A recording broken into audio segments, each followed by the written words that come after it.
Okay, bye.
Really weird.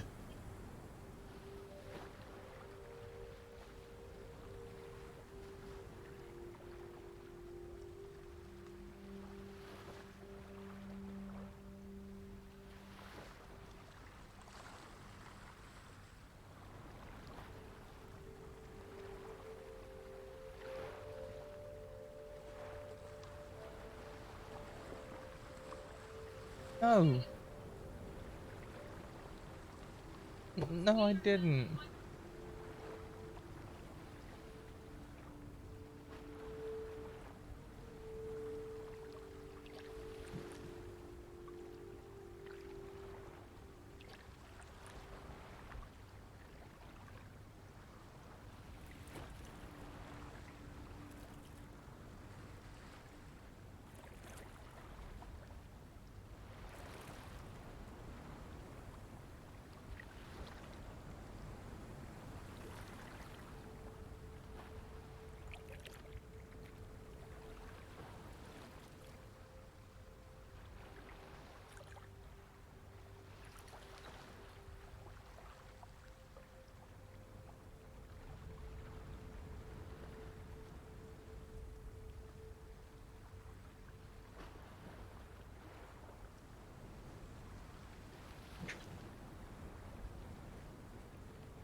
I did not have that.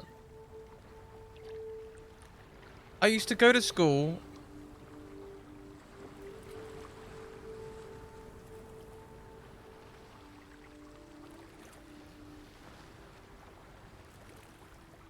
I used to go to school, be taught maths and shit, go to the park, play football, try and mump beers off people. That was my childhood in a nutshell. No, I didn't have any of these crazy days.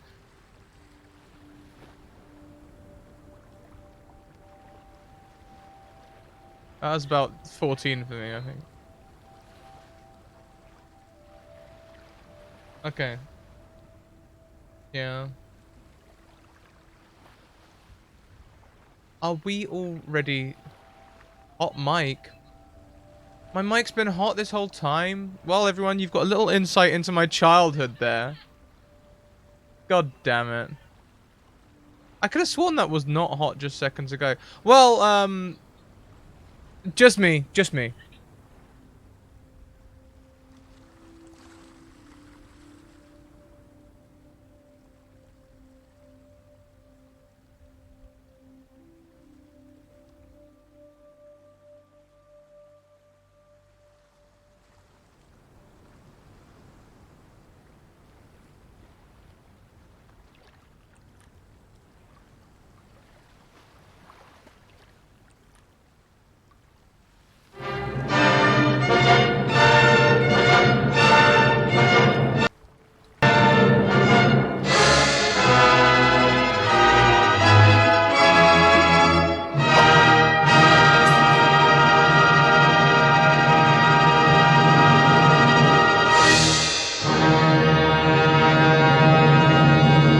Oh, hi everyone! Guess who just accidentally clicked on Steam and is now having to hastily close that? Good to see you all! Welcome to this week's episode of Dark Tides and Whispered Hearts. And yes, I had to read the title before I remembered who I am and where I was, because I made bad decisions yesterday and stayed up until about 4 AM playing Oblivion. And then my cat went crazy all night. I went to bed, you know. I was really excited. I went to bed. I was like, huh. I've still got six hours to sleep. And that's actually a sleep, like not a nap. That's amazing. And then Hildy was like, nah, you don't get no sleep. So we're very tired. We're very, very tired. But we'll get through that. We'll get through that. Okay, so before we go around and say hello to everyone, check out our social links. You can see our Discord, Twitter, and YouTube right there. Come and be a part of all of them. They're great. We have a tweet at the minute. Every 10 retweets will unlock some sort of weird shenanigans where Alice messes with us more than she already is. Hard to believe, but, you know, that's what we're asserting. Also, check out our sponsors. You may have seen the Hero Forge Kickstarter video on the startup screen there. Their Kickstarter's hit $1.775 million now. Like, there's 3 weeks left to go. There's all sorts of crazy stretch goals. It's gonna be it's amazing. It is amazing. Also check out Mage Hand Press. Mage Hand Press recently released the Dark Matter hardback for 5e. Dark Matter allows play in space, so if you like D&D and you like space, that's the book for you. You can get 15% off on their online store using my special discount. Also check out the Deck of Many. The Deck of Many, they made the Humblewood setting for 5e, and also the Deck of Many Things, which Alice currently has in her hands. Yes, they're fantastic cards. And if we hit a hype train today, they may come into play. Question about the Hero Forge Kickstarter. Thinking of backing, if I back up, do I have to paint them?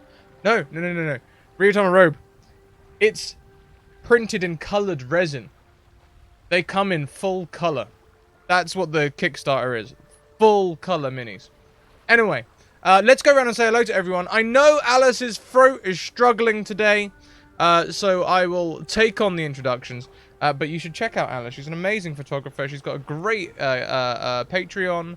You can see her photos and stuff on Twitter as well. If you want to see like her Patreon live feed, that's behind a paywall, but it's so worth it. Let's go round. We'll go clockwise around the screen and go next to Rachel at Talinia. Hello. Yes, I am Rachel. Rachel is me, and I am I am incredibly excited for today's session. I swear, with every session we have of this game, I'm like, surely it can't become more tense and stressful for these characters, but it does. And now I'm pretty sure that my character is going to the bad place. And yeah, we'll see if that happens. But I'm afraid and excited. It's kind of a combo. And yes, I'm playing Lamorna. She is very concerned. She has many concerns about what's currently happening. and I'm sure you'll understand why if you've watched this far. But yeah, that's basically me, and I'm incredibly excited to see what happens next. Fantastic. Well, next around the screen, I saw he just took a bite of toast, so I'm going to give him a hot second. I'm always ready, Scrat. Always ready. Matt at Ascension Story. Hello. My name's Matt. I'm over at Ascension Stories on Twitch. Ascension Matt on Twitter. I'm a filmmaker, and so I make films. I also just made some brunch, so I'm gonna be munching on that for the next 5 minutes or so. It's a couple fried eggs with toast. Also some salt and pepper, chili powder. Yeah, chili powder, and garlic powder. With some sriracha sauce. Yeah. You can tell at least me and Alice now, if not more, sitting here like judging. We've almost got scoreboards. Yeah, no, like, is there any jam and sausages? Yeah. Jam and sausages? I no. actually have. No? I have some butter from Maui. Like some special flavored butter from Maui that could go on my toast, but I didn't do it because I'm. What is this whole flavored butter thing? Because I found this in Texas. Yeah, I had never heard of it before, but one of my mods on Twitch sent me a little thing of just this flavored butter from Hawaii. You can only buy it. Wait, no. I'm not sure if you can only buy it. You can only. I don't think they export it out from Hawaii, but. So like you have to go to Hawaii to buy it. Is it sweet? What flavor is it? Because I will accept garlic butter. We're like sidetracking already. We haven't even finished the intros. Oh no! It's sweet butter. But what's in it other than I don't know. Alice, it's butter. Well, go and it's find flavored. out. Hawaiian flavored. Oh, is it pineapple? Next around the screen, we have Jen at Quixote Jen. I make movies. I was so sad to miss last week, but I did have a chance to see what happened, so I'm just as nervous and tense as everybody else, and wondering what's up with our sweet girl Elizabeth, who probably isn't a sweet girl. So excited to play. I'll be playing Douglas Lachlan. That pretty much sums up my episode. Just that long, questioning, hanging A. Alright, let's hand over to Alice. Okay, first I'm going to say, everyone, please bear with me today, because my throat is not great. But, Shepard, you're not even sure if you're fully awake, but you feel like you're suspended. Like you're floating. And there's a very bizarre sort of sensation that takes over you. And it's you feel like your body as a whole, that it feels very, very cool, feels very serene. And when your eyes open, they sting slightly. And it's almost like everything is, you're looking through a filter where everything is turquoise. And you realize after a moment, you feel like your body is swaying almost as if you're on a boat again. That sort of rocking. And somewhere you can hear a voice. And you recognize that voice straight away. It's the doctor, it's Henry. You can hear it. You can't see anything, but you can hear it. And it's almost what you think might be what's bringing you around. And it's a moment where you can hear him not talking with you, but like you hear the clatter of him moving jars around. You hear the unmistakable sort of grunt he makes when he's given an order and takes his tray of food from Douglas and walks back to his surgery. And then another voice, a muffled voice, the captain's voice. You just hear that, where is that boy? James? James! And you can hear him repeating, James's name over and over again, that clatter of the lanterns being lit. And there's a moment when you remember that you were sat by a small campfire on the beach with Douglas, and James had been asleep by your side. And beneath you, in this sort of turquoise filter, you see a face emerge, looking back as if it's looking up at you. And you realize you feel almost weightless. As this face seems to distort and change, it goes from Henry to the captain to James, until it stops on a very smooth, angular face. Not one you recognize. Long hair sort of floats around it, almost ghostly, like it's sat in the wind. And there's a moment where it blinks at you. Very narrow eyes, and the pupils are completely black.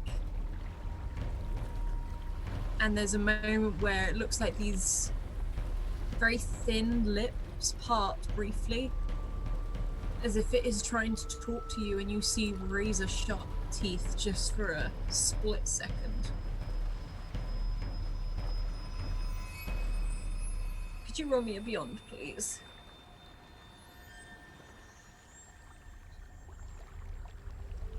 The thing I'm good at. Yay. I hate this. Rolls an 8. Yay. I love everything about Shepherds. this. There's a moment where you're looking at this face and you don't see anything move, but you feel like you're taking a punch to the chest. Like you feel yourself get hit. You feel that pressure hit you, and it makes your own mouth sort of like gasp open as you feel the air leave your body. And as that happens, you taste salt.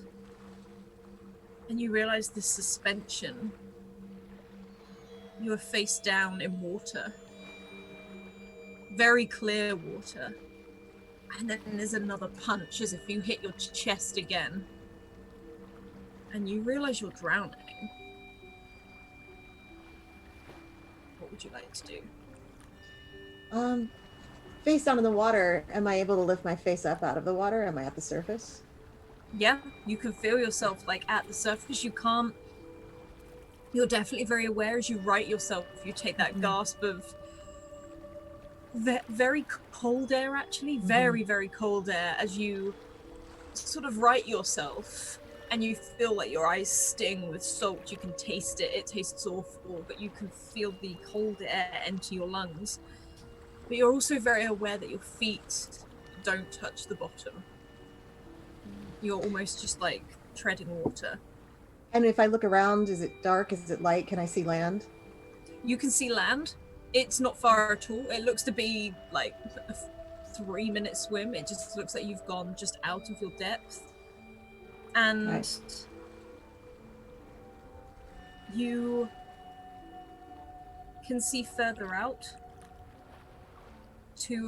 That pair of eyes blinks back at you from beneath the surface before it starts to shift and move. It's almost like you're looking at it's very distorted with the waves moving. And it is sunny outside, but as you let that breath escape your lips, you can see that sort of fog on the air, and you suddenly realize the temperature must have dropped by maybe 10 degrees. Is everything still turquoise? Everything, you sort of feel like as you lifted your head out of the water, it's all gone. Just before I start to try to swim back to the shore, I am going to really quickly try to say to whatever this creature is, who are you? Tell me who you are. And there's a moment, and it's you sort of see just the eyes bobbing above the water. It's very, very smooth skin, these very black, dark eyes. And it seems to raise up a little bit, so much so you can see its lips. And its lips start to move as if it is trying to answer you. But all you hear is this. It almost makes you want to clamp your hands over your ears as you're trying to tread water, is this like distressed screech. Which is almost like it's like a distortion. You sort of, it goes too high and then it goes too low, and then it sort of it makes you feel like your ears ache. Before it sort of, you see its head lean back, fall backwards into the water, and you can see almost like this stream move underneath the water as this glistening tail swims away. What kind of tail? I guess from Shepard's point of view, it'd be like a huge fishtail. I will actually a little bit shout after it, say, I'm sorry, I don't understand, and then I'll swim to shore. Yeah, you start to swim to shore, and you can get your footing pretty quick. And you look at your clothes, and you can actually see it at the sleeves. It's like they've crusted in salt, which takes a long time to do. And you're not too sure how long you have been face down in that water. It makes no sense. But you are back on the shore. Your camp is gone. This seems to be maybe a different part of the beach itself. You can't see your ship.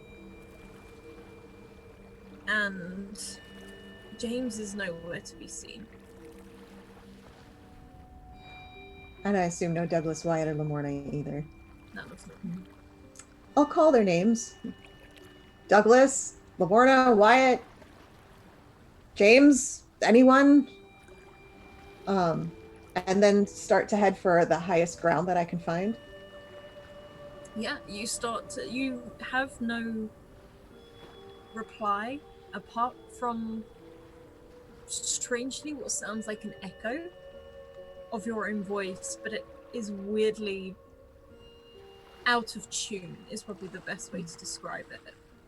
It's like you hear your own voice and there's nothing this sound should be ricocheting off of.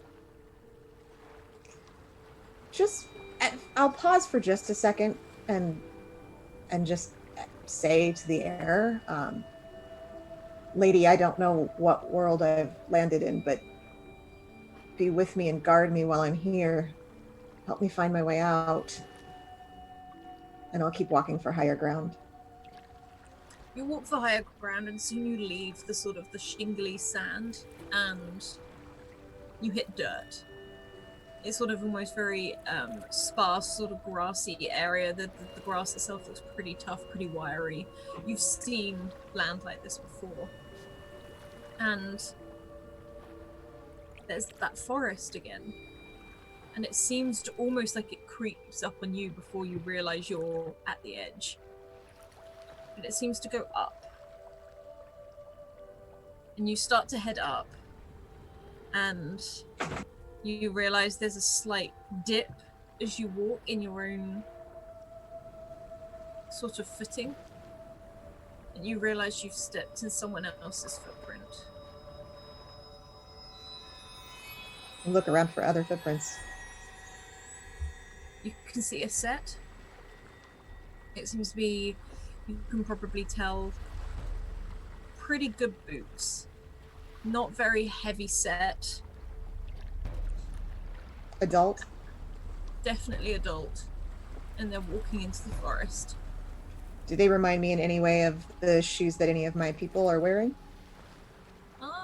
Okay, you can either roll a balance or a brains to see if you recognize the pattern. Let's definitely do balance. No. You have seen this pair of boots before.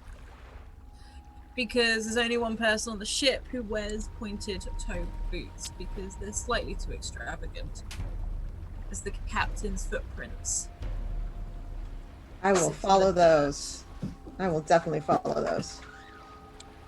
And you excuse me, head into the forest, and you can still see your breath sort of catching like a fog in the air as you walk. And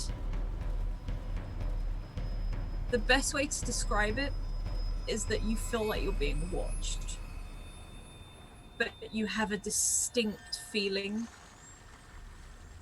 that it's not by something of this world. You don't know what it is that tells you. You don't know if it's the Lady of the Sea that tells you. But you can feel it. And somewhere in the distance you hear a dog howl. Does it sound like a little dog or a big dog? No, this sounds like a big dog. This doesn't sound like Wyatt's dog. Are the footprints leading me in the direction of that howl? They don't seem to be. If anything, as you look down at the footprints, they look like they're going one direction, stop, wander back in the other, stop. Almost like a confused muddle, as if someone is trying to figure out where to go. Mm-hmm. And does it ever resolve into a particular direction, or is it just a tangled mess that never ends up in a It's a singular real loop? muddle to begin with, but you do see these footsteps head into the forest, and there's actually a moment where you realize the footsteps change, the footprints change to bare feet. Looks like someone has taken their boots off. Strange place to Not an remove actual your bear, boots. Wyatt. He turned into a bear. He turned into a bear. Anything can happen on this I wouldn't put it past this island at all. Somewhere you hear Wyatt scream. Like, is that Bear! as a bear? Shoot it! It's one of them southern British owl bears. Southern British owl bear, my god. A strange place to take your shoes off and decide to go barefoot. But I will follow the bare footprints for sure. The not wearing shoes footprints. I've done it for again. sure. I did this in another campaign and it was not torch, it was fire on a stick. So this is what's happening again. So when you follow them, and it seems to lead you to a clearing, and the footsteps stop completely. They end. You see a pair of boots propped up by the trees, the captain's boots. You recognize them almost immediately.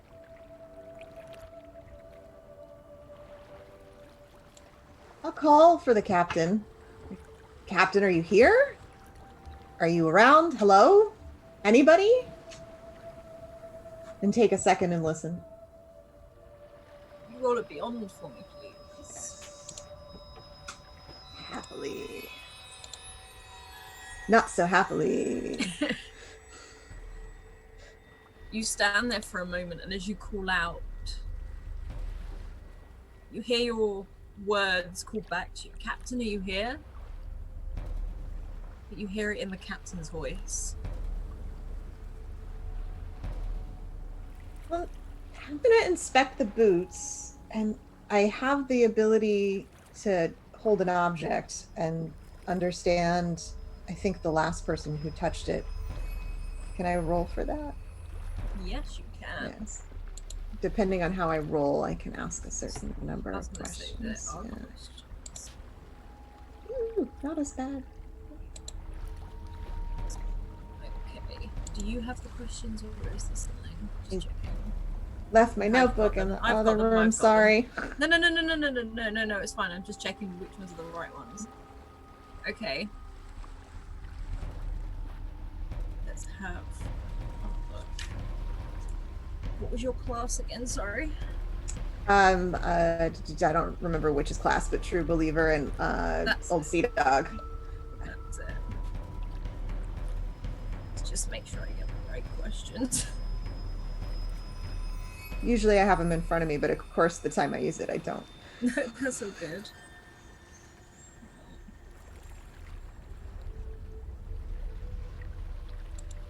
Okay. So, you rolled a 10. So you can ask me, I will say there are 3 questions I can answer, and then you can ask me one completely of your own thing. So, the first one is, who are the last people to touch it? Mm-hmm. Is this real? And how long ago were these left here? And I can say that these seem to have been left here maybe, like, you pick them up and you fill them, and you can see that the mud is still fresh underneath on the sole, and it seems quite damp. So you can guess that they probably walked away from the shore and picked up the mud on the way in. So this would have been maybe an hour away or so at most.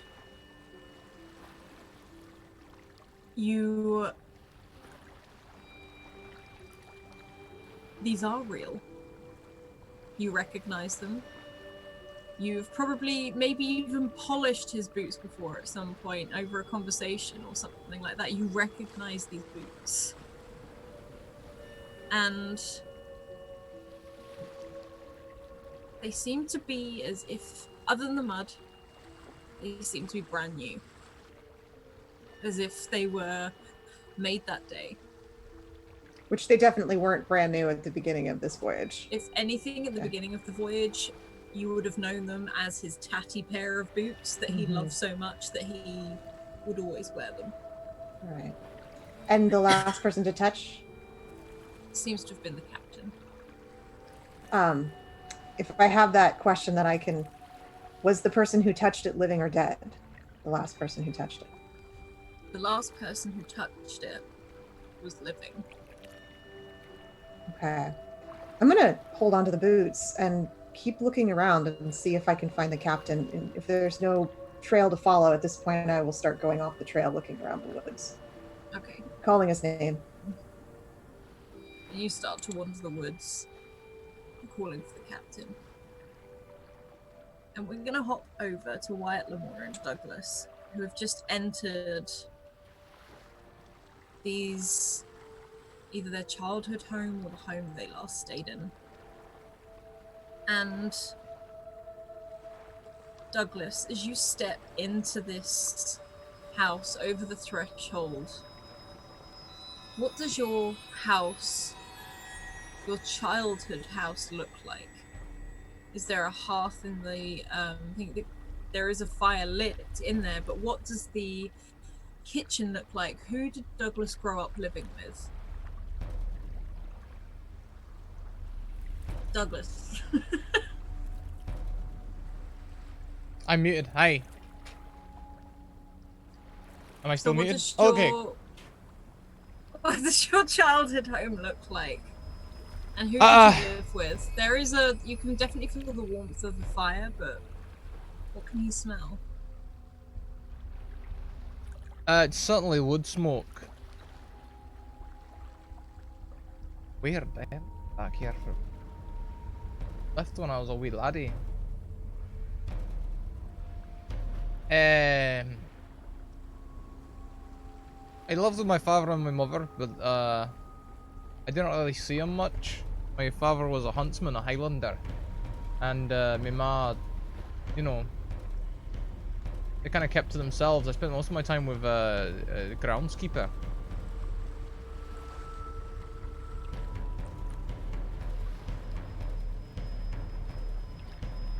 You know, sort of taught me how to hunt and stuff like that. I didn't really want to stay there. I ended up being, you know, I wanted to go and be a fisherman or a boatswain or something. Bosun, they taught me later. You step into this large room and you hear a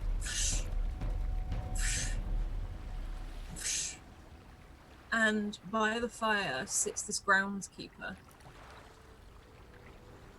Wyatt and Lamorna don't seem to be in here with you.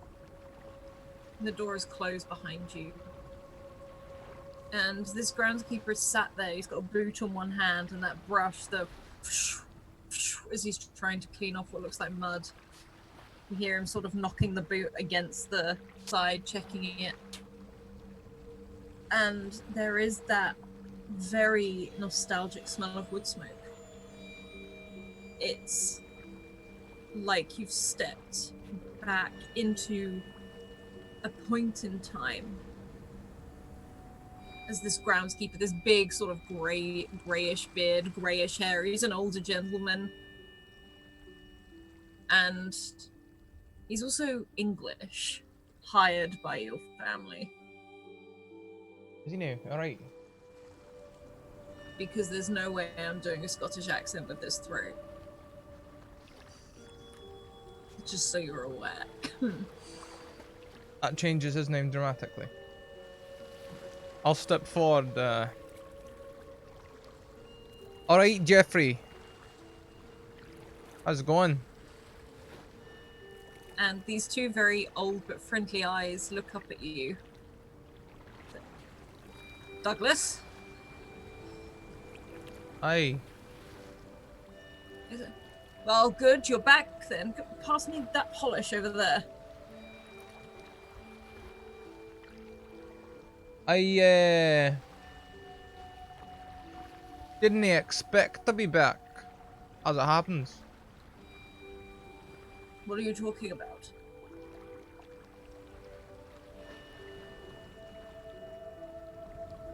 There's some food on the stove if you want some. You know what your mother's like.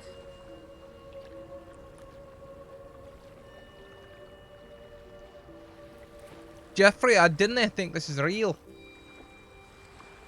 You're right, lad. Come sit by the fire, warm yourself. No. No, I was on a wee island. I was just having a shifty down the beach, and then I came across the house. What are you talking about, Douglas? We're in the middle of nowhere. We're slap bang in the middle of the Highlands. Yeah. And I've told you about going out on your own. At least that far, anyway. Now, go wash up, and I'll get some food ready. Jeffrey, I did. I ain't a lad no more. He looks at you and says, "No, of course you're not. Big, you know, you're nearly coming of age now." Sorry, sir. And he sort of has a bit of a chuckle in his throat. I looked down at myself. How old were you before you left? Fuck. Like.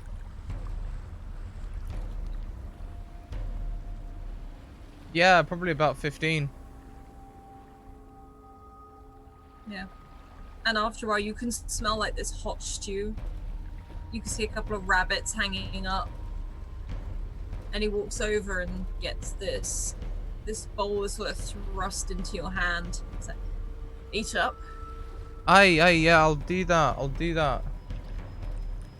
do not do that.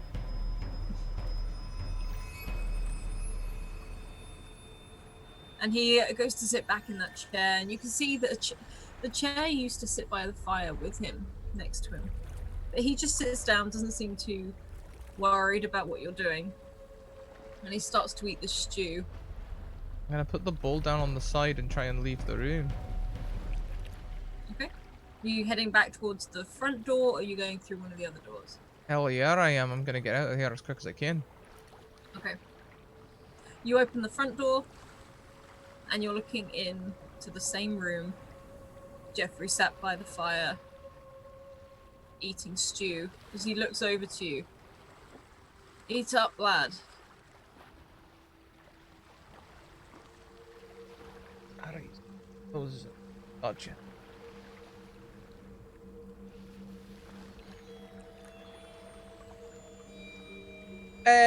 Tell me, Jeffrey, What did you give me on my last birthday?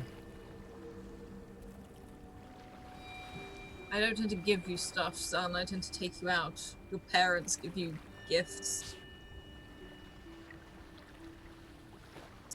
Poor man like me is good enough to just about get by.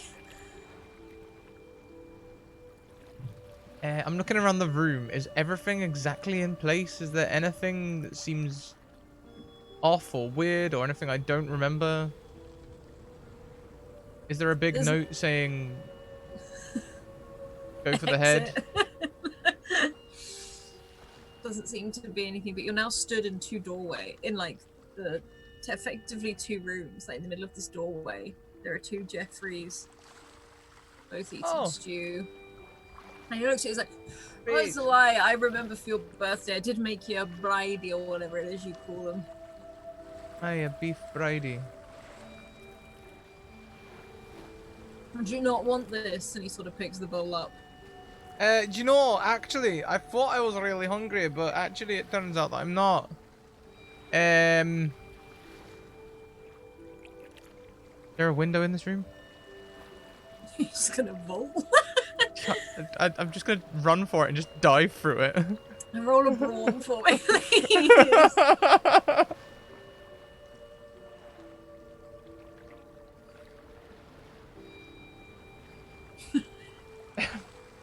Describe how you vault through this window. I just elbows out, just dive through the window, and I'm not gonna roll or do anything elegant. I just want to end up on the other side.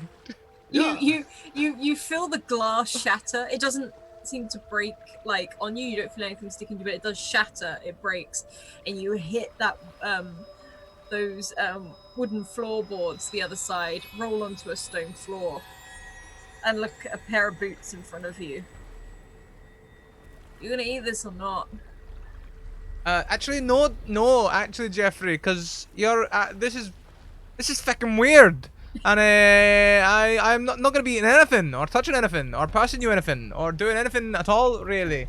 I'm looking around. Is there, every ornament on the mantelpiece, I'm gonna start turning and twisting to see if there's a clue here somewhere. I'm gonna start walking around the tables, just yeah. You start moving. Somewhere there's a top with Leonardo DiCaprio standing next to it, and it's just continuously spinning. Just watching you from the other window. Slap the top off the table. You look around, and you move everything, and Jeffrey, you see, is watching you, very confused. When you turn your back to him, you hear another voice. Dad, what are you doing? As Elizabeth walks up to Jeffrey and puts her arms around him, gives him a hug, and steps back again and walks over to the stove, picks up a bowl of food, and tucks in. No. Can it be? There's no way on earth that he be your daddy. Dad, this is my friend, Douglas. I found him down by the beach.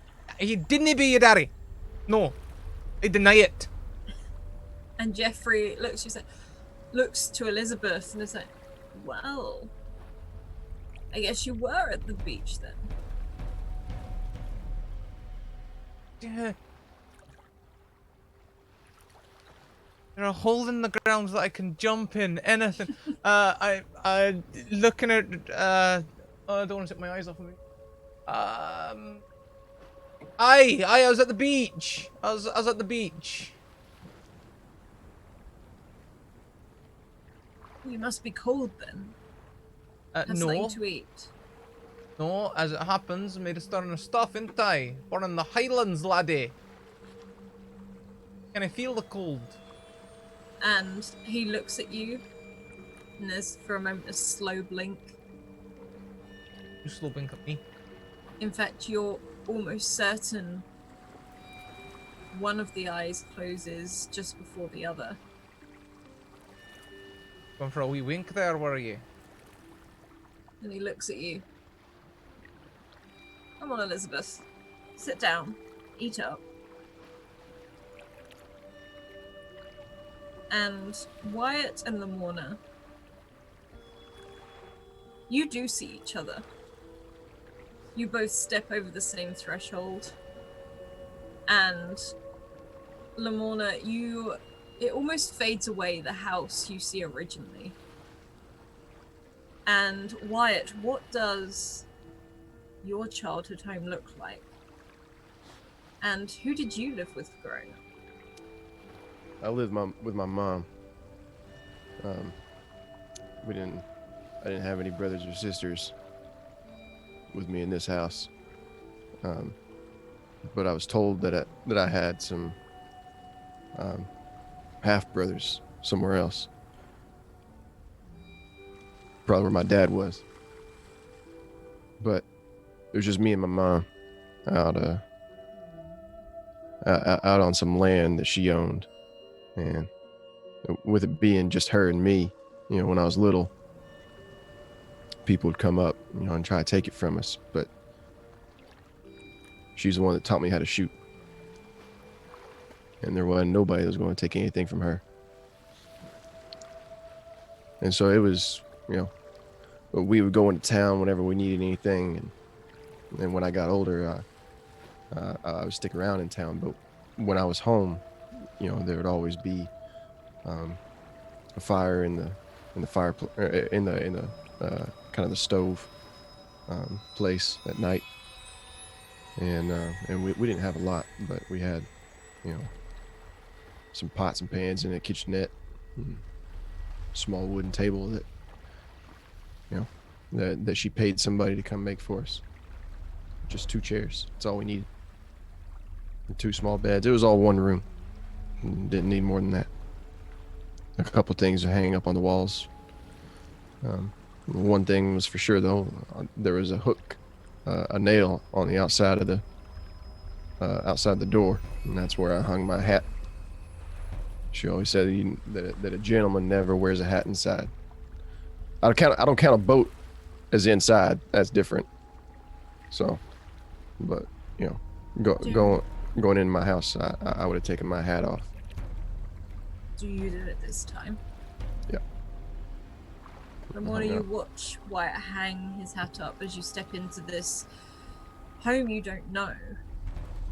It looks very cozy. It looks very simple, very homely. The only thing you will say, there's some odd things in this house that you recognize belong in Christopher's office. You can see his inkwell and pen. You can see a vase that it didn't mean much to you, but he seemed particularly about its worth. Things that just look slightly out of place in this room. Wyatt. We're still together, yeah? Me You're and the morning. both there. You're Okay, both there. Where are we? This is my mama's house. Did your mama have a penchant for fine porcelain? And I'll point out the vase. No, we didn't have nothing like that. Because I know where that's from.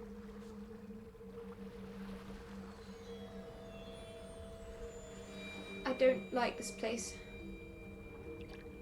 What do you mean you know where it's from? Where is it from? It's from a house I used to work in.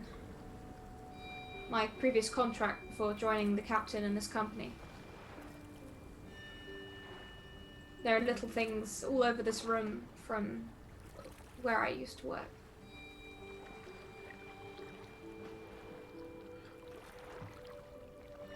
Well, Lamorna, either my mama picked up her house back from America and put it down here on this island and stole a bunch of stuff from your past.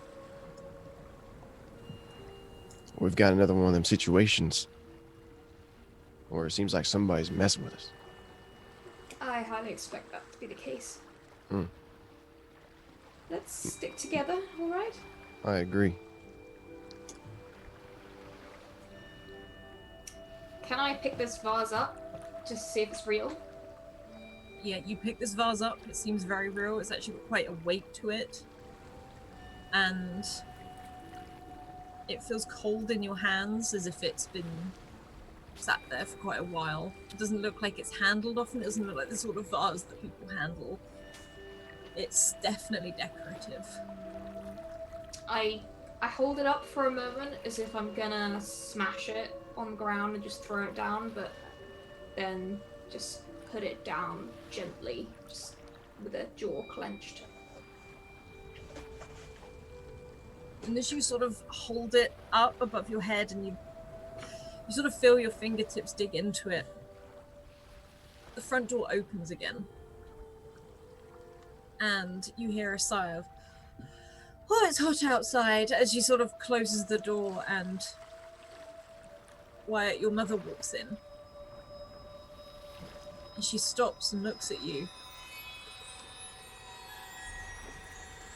Wyatt? I'll move the hair away from my face so she can see me good. She never liked it whenever my hair would fall in front of my face. And Mama? she stares at you for a moment. She's like, "Oh my god, it is you. Oh my gosh." And she's like, I thought I hadn't heard from you in so long. And she sort of walks over to you and she puts her arms around you, like wraps her arms around your shoulders. You can feel that she's that little bit smaller than you. And Lamorna, you can see how wide her eyes are, almost like as if they're tearing up, like they're welling up. And she draws back from you and puts a hand on your cheek, and she's just like, you've grown so much. Like, not that you look old, obviously, but like you just look good. I'll hold Like- her hands in my hands. Mama, it's real good to see you again. I didn't think that was gonna ever happen. It's good to see you, sweetie. And she sort of like puts her other one of her hands, she lets go of yours to put it sort of like as if she's just checking that you're there.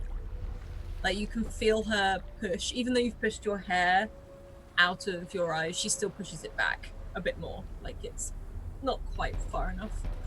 She sort of takes your face and has a look at you. Lamorna, are you still here? Where is there? I'm not looking away from her. I'm just awkwardly standing there like, wow, who am I, the cat's mother? Lamorna, I'm going to need you to figure this out. What do you mean?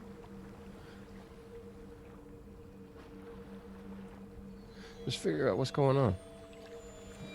What are you going to be doing? Do I see this figure he's embracing and also holding hands with? You do. This person definitely isn't real. You know that, right? And Wyatt, your mum just smiles at you, almost as if she hasn't heard what Lamorna said. I know she ain't. But I just want to look at her for a second. All right. Be careful, Wyatt. I think this island is trying to make us confront things that have happened to us. I don't know what it expects us to do, but be careful, okay? I'm gonna go have a look around. I can't just stand here and do nothing.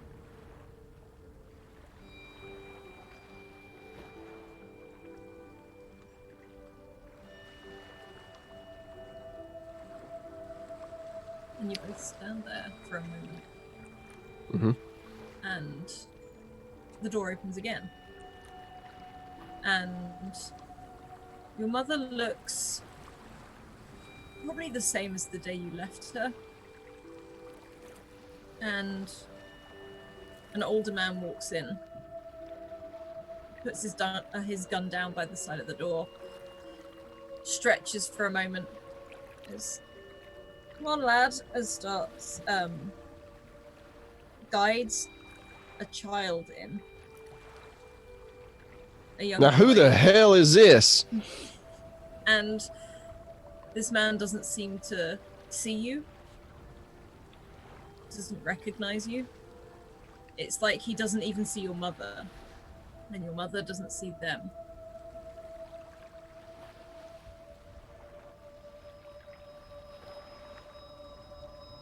Excuse me, sir. And there's a moment where he seems to pause as if he's listening,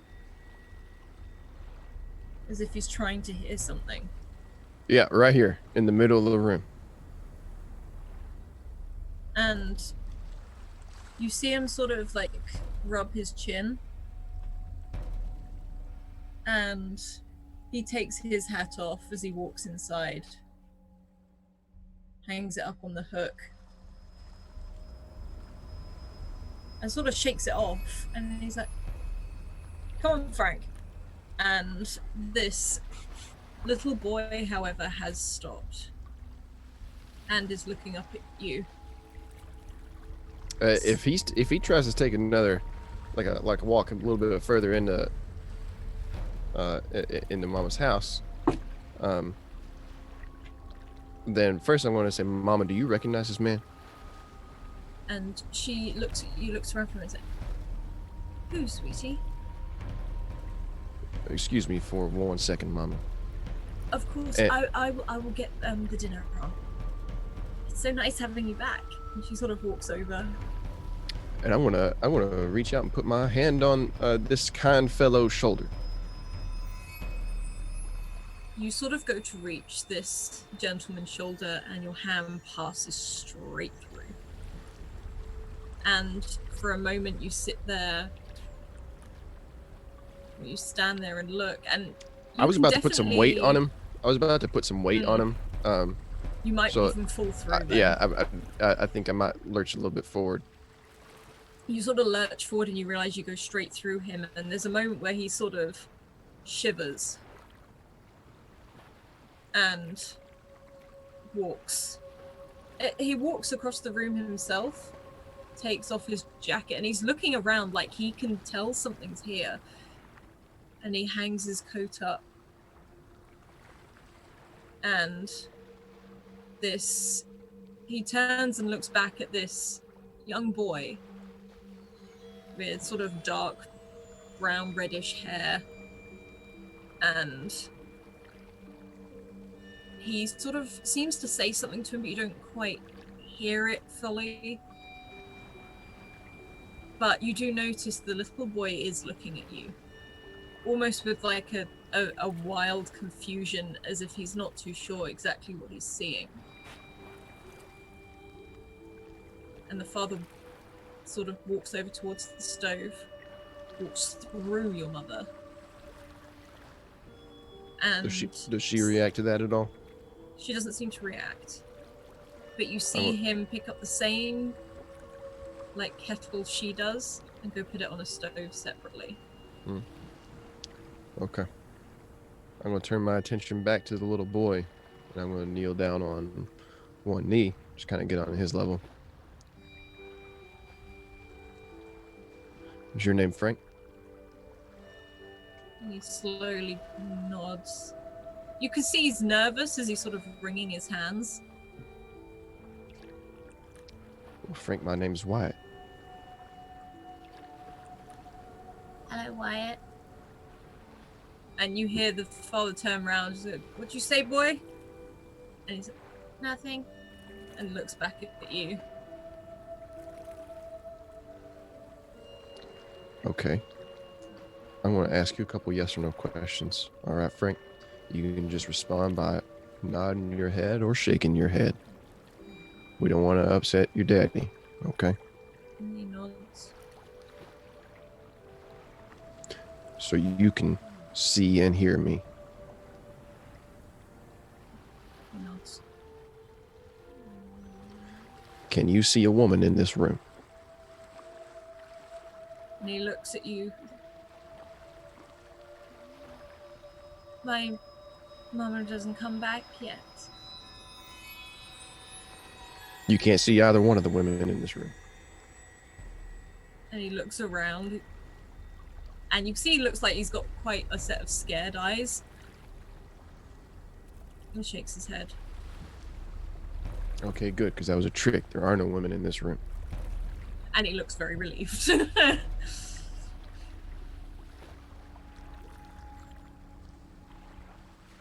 Do you and your daddy live here? He nods. Is this an island? And nods again. Okay. Have you been on this island your whole life? And he nods. Sort of, you can see him watching where his dad is, who's just moving things around. Have you ever had any visitors to the island? And he, again, looks confused. He's like, We have lots. Lots of visitors. Okay. People that look like just regular looking people, like me and you. and Well, I ain't from here, but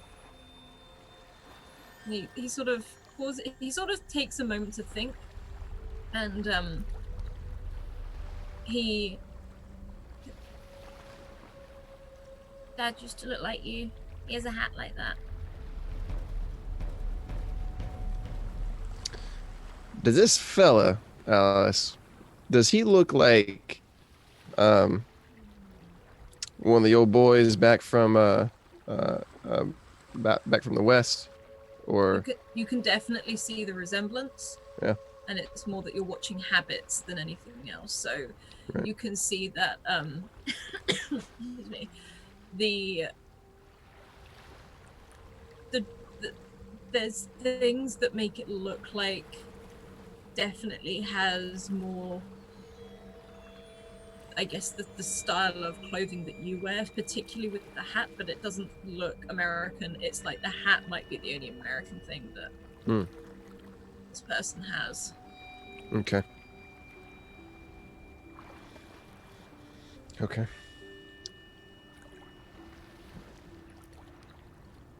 And the kid said that the visitors look that he said Dad used to look like you. What do you mean? Real quiet, like what do you mean by that? He used to hat. look like me.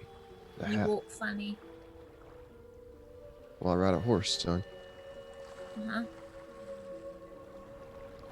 So does Dad. Y'all got horses here? Of course, we have horses here. Almost everyone has a horse. How else are we going to get to market? That's what we used to say back home. Dad says it. Mum doesn't like riding horses.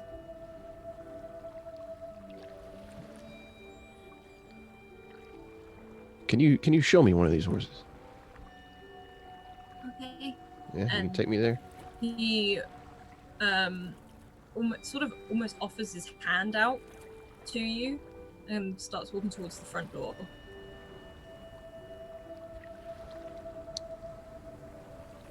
I won't take his hand. I'll just say, lead the way, son. And he sort of smiles. Okay. And Lamorna, are you following, or are you letting Wyatt go? I think I'll follow just because I'm still thinking that splitting up's not a good idea. And this boy opens the front door onto what looks like a porch. It's not your porch anymore. And jumps down 2 steps. Looks pretty happy with himself. And you look outside and everywhere is green. There's grass everywhere. You can hear horses. You can smell a stable. And you watch the little boy shrug on this sort of jumper and coat and start to walk around. And he takes you over to this what looks like a stable. It seems to only really house one horse, but he points. Is me pretty? It's a fine looking horse. do all this greenery is green grass, yeah? Yeah, green Like- grass. There doesn't seem to be any trees. The forest you walked out of isn't there. Right. There's no Now- sand. Now there's this, nothing. does this feel like England kind of green grass? Roll of brains for me. All right. About to get these brains going. Does any of it look or feel familiar to Lamorna? Not fully familiar, but there's a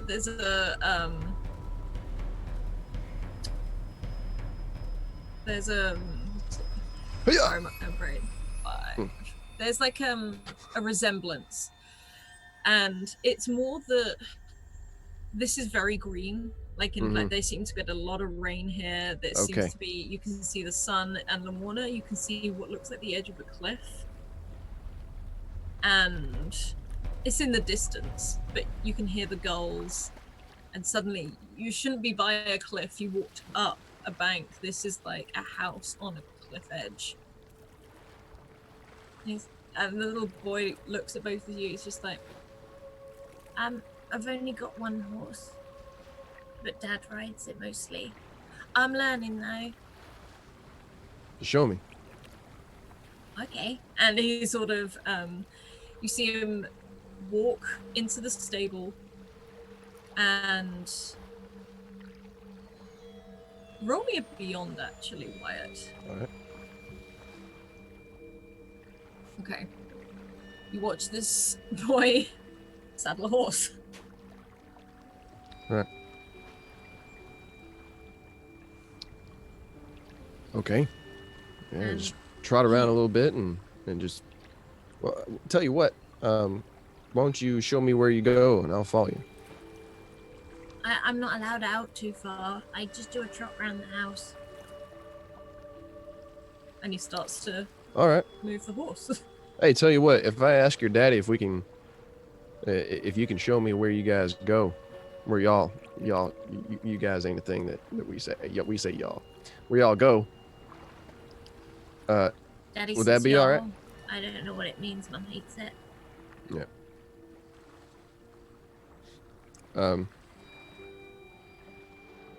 I'll tell you what. I'll ask him. Okay. And You trot around the house. You're doing good. He continues to trot And around the house. And I'll make a point of like going up to the door. You're like, hey, Mr. Frank's dad.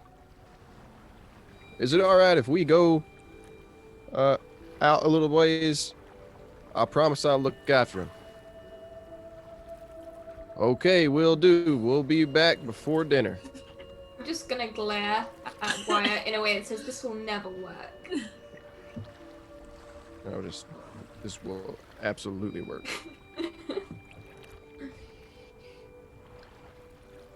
Frankie says it's okay. Oh, okay. And he sort of pulls the well, he does slide off the horse and is walking it with the reins. Where did you want to go? There's a great view over there. Let's go look at the view. he Wherever sort you like to go, show me where that is. And this little boy smiles, and he sort of quite happily sort of pulls this horse along, and soon you're out in this. It's not a field because it's on the edge of the cliff, but this is very luscious grass. There is a lot of green here, and this young boy sort of stops and looks out over the cliffs. I really like it here, but I want to see, more. I lean into Wyatt and say, ask if he knows an Elizabeth. Question for you, Frank. Are there other people other than you and your daddy live here? There's loads of people. Is there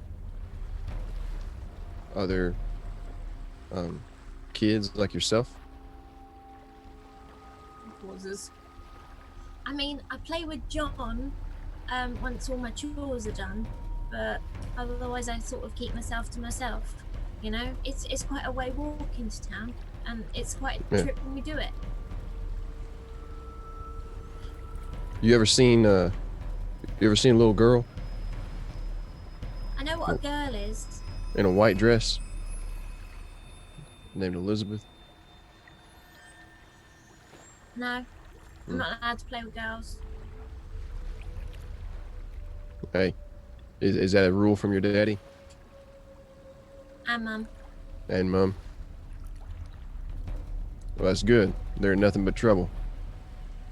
And he Lamora nods. just makes a gesture like.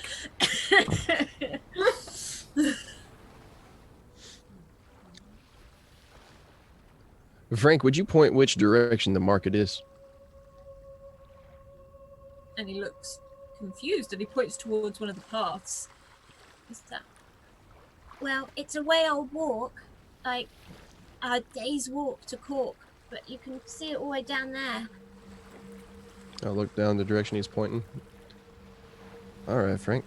Well, I'm not from here originally, and so I'm still getting used to where everything is, what it all looks like. You don't sound like you're from here. To be Nope. fair, though, everyone says I don't sound like I'm from here. Nor does Where do they- Dad.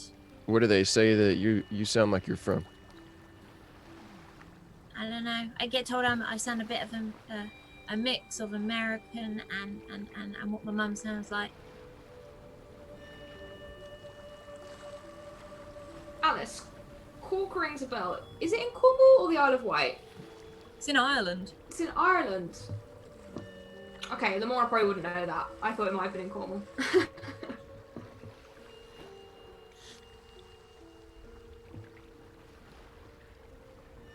And the little boy smiles at Wyatt. You think for a moment he might see Lamorna as he sort of looks to the side, but doesn't seem to acknowledge anything. I am more curious about your dad, Frank. You said he used to look like me. That he wears a hat like I do. Yes, a hat. And when he was talking earlier, like he sounded like, like what I'm used to, where I'm from. Yeah. It was almost like the dad's voice was slightly muffled, so you couldn't pick out anything in particular except when he was talking to the boy. But it's this young boy definitely seems to have almost like a mixture of accents. Like he seems to switch in between. Look, I can't stay for too long. I'm gonna have to go back. Yeah, But it was Yeah, nice I'll- to meet you, Mr. Wyatt. it's nice to meet you, Frank. And he smiles. And be sure to put your. I'll tell you what. I'll put your horse up. And you head on into dinner. That way you don't get in trouble. Okay. And he sort of holds a hand out to shake it. I'll shake his hand. And he does that little sort of very much a gesture to shake your hand and lets Yeah. go and starts to walk back. And before he leaves, he turns. Why can't he see you?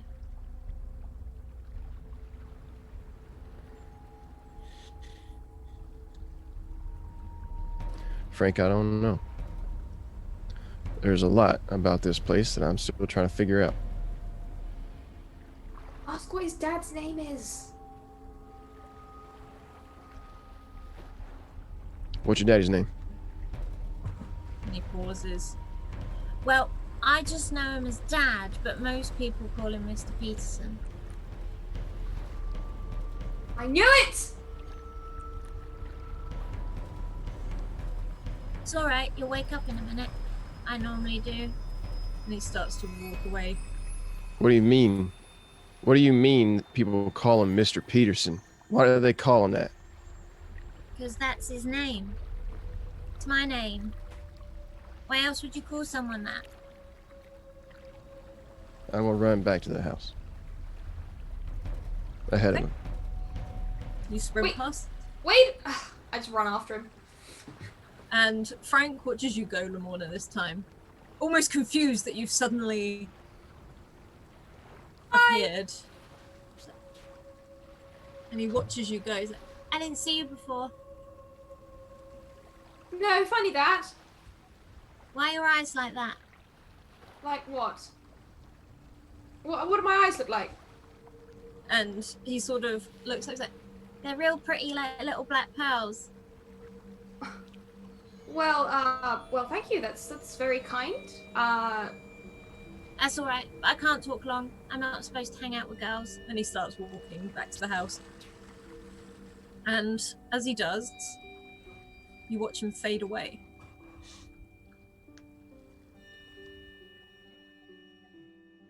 I probably keep my back slightly to Wyatt, just kind of worried that something has changed. You can catch up with Wyatt for sure. Yeah, I just You want will arrive just after him at the house. Well, Lamorna's eyes aren't usually like black and stuff, right? No, okay. All right. Just making sure I didn't miss this kind of just like this huge detail about my companion. It's normal looking dark brown eyes.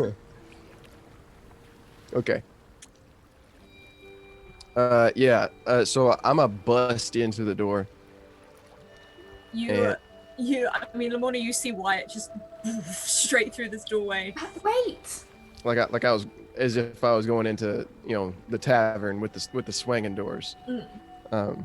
Just boot first, just goof, and into the house I go, and I'm gonna try to spin Mr. Peterson around. He's not in there. Fuck.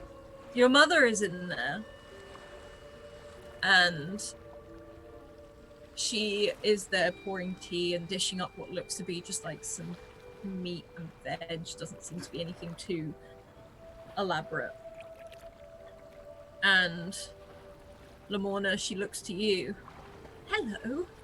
I didn't realize you brought your friend back. Good morning. I guess so, yes. As she looks up at a clock on the wall. And it seems to be just after 12. I sleep in. Sorry. Well, I can grab another plate. That's a cool right to you. She looks a bit sort of taken aback by the question. You look just fine, Lamorna. You're very lovely. I'm looking around for the. Never mind. And she pulls 2 chairs out of this table and gestures for you both to sit down. I will follow whatever Wyatt does. As far as I'm concerned, this is his memory, not mine. Are the decorations from that Lamorna mentioned? They're still around? Oh, they're still there. Yeah. Okay. I am like spinning around as I very slowly sit down where Mama said that I should sit. And I'm looking for, the man that she passed through, when she was putting the tea kettle on. Okay. Could you both roll a Beyond, please? I'm gonna roll it with advantage. Wow, declaring that now. Bed Bath and Beyond. Oh. Oh no. I love you. Oh no. Okay, you both you're looking around, and Lamorna, your eyes sort of get caught on something. Probably the food, isn't it? It's a mixture of the food, but also your eyes look past the food to something on the kitchen side. It's not on the table, it's on the kitchen side. You recognize it straight away. It's the locket, the one that you've had in your possession. But I kind of scrabble to see if it's around my neck. There.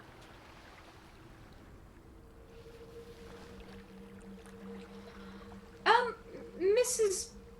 or Miss Peterson, I don't mean to assume. Is that jewelry one of yours over there? Oh gosh, no, I found it. Oh, where did you find it? I feel like I recognize it. It's just in the garden, and it happened to be there whilst I was digging it up. We don't have much of a garden, you see. It's not really a garden at all, but I can dream. Yes. Interesting. And she smiles and puts a bowl of food in front of you. And Wyatt, on that roll, there's a moment where you can smell the stew in front of you, but then you smell seawater. And she puts her hand sort of on your back. You feel her squeeze your shoulder. It's good to have you home. And there's a moment where you rest your hand on hers, and there's almost a realization that hits you. You can feel that her skin is wet, and it feels slimy. It's slimy, like something that has been in the sea for a long time. And you can smell that seawater again and decay. And there's a moment where you feel her hand on you. And as you do, you realize this is not your mother. It's a strange sensation, almost like a mixture of seaweed. The smell is definitely almost like rust as well. She smells like Rust, shit. Decay, and it's just a very bizarre sensation. And the whole house around you starts to fall away, almost like the walls start to drip like liquid, like water being poured out of a bucket, like the image of it starts to drop. And Douglas, there's a moment where you look over at Jeffrey. Hi. And it's like he starts to melt. Oh, that's worse. That fire in the hearth no longer feels warm. It feels very cold. You can feel what feels like broken splinters beneath your feet. And Elizabeth is looking around going, what's happening? What's happening? Where's Dad gone? Where's Mum? As this scene of the house, of your house, falls away. And you can see Wyatt sat down on the floor. And you can see Lamorna sat opposite him, clutching this locket. And I think that's where we'll take our break, because I need more water, because otherwise I'm going to die. More water. Okay, everyone. Well, yeah, don't melt. We're gonna take a. We're gonna take a 5-minute break here. Get up, stretch. Maybe make yourself a drink or something. I think I might make a coffee actually. I might make a coffee. Do you want a coffee, Alice? Yeah, I think I've coffee's one too. If you're going scrap. Yeah. yeah, I'll do a round. Yeah. I'll be mum. Yeah, have a good break. We'll see you in 5 minutes. During the break, you will see some videos from our sponsor, Hero Forge, who are currently running their Kickstarter for printing colored minis. That's colored resin, full color. It looks pretty hype. We'll see you in about 5 minutes.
Welcome back, everyone, and I hope you had a wonderful break. My coffee is bound to be bountiful.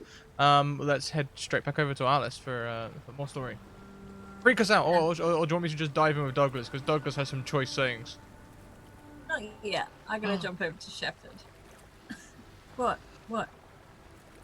I saw that Matt and I have... Kazoos. You have. Oh no, twin kazoos. Fair.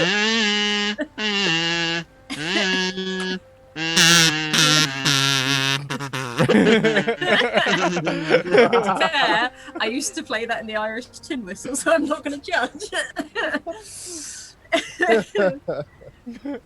Oh God, there's a Yay. kazoo friend. Shepherd, you're walking through this woods, and you walk around for quite a bit. In fact, you feel almost like you haven't really got a direction. It's that your feet are leading you rather than you leading your feet.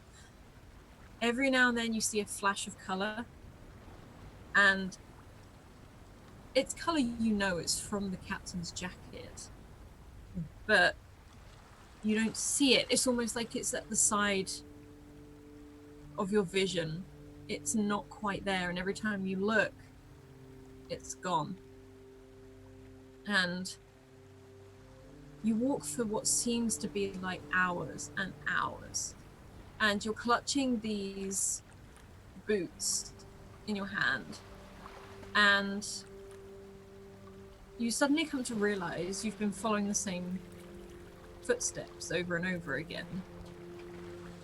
And you've come back to that point where the footsteps are almost looking confused, going off in one direction and then the next, and you walk past it, and you're at that clearing again. And by the tree, there's a pair of boots. And you look down at your feet, and they're bare, not the animal. There are no shoes and socks on your feet. And are the shoes by the tree mine? They are your shoes. Ooh.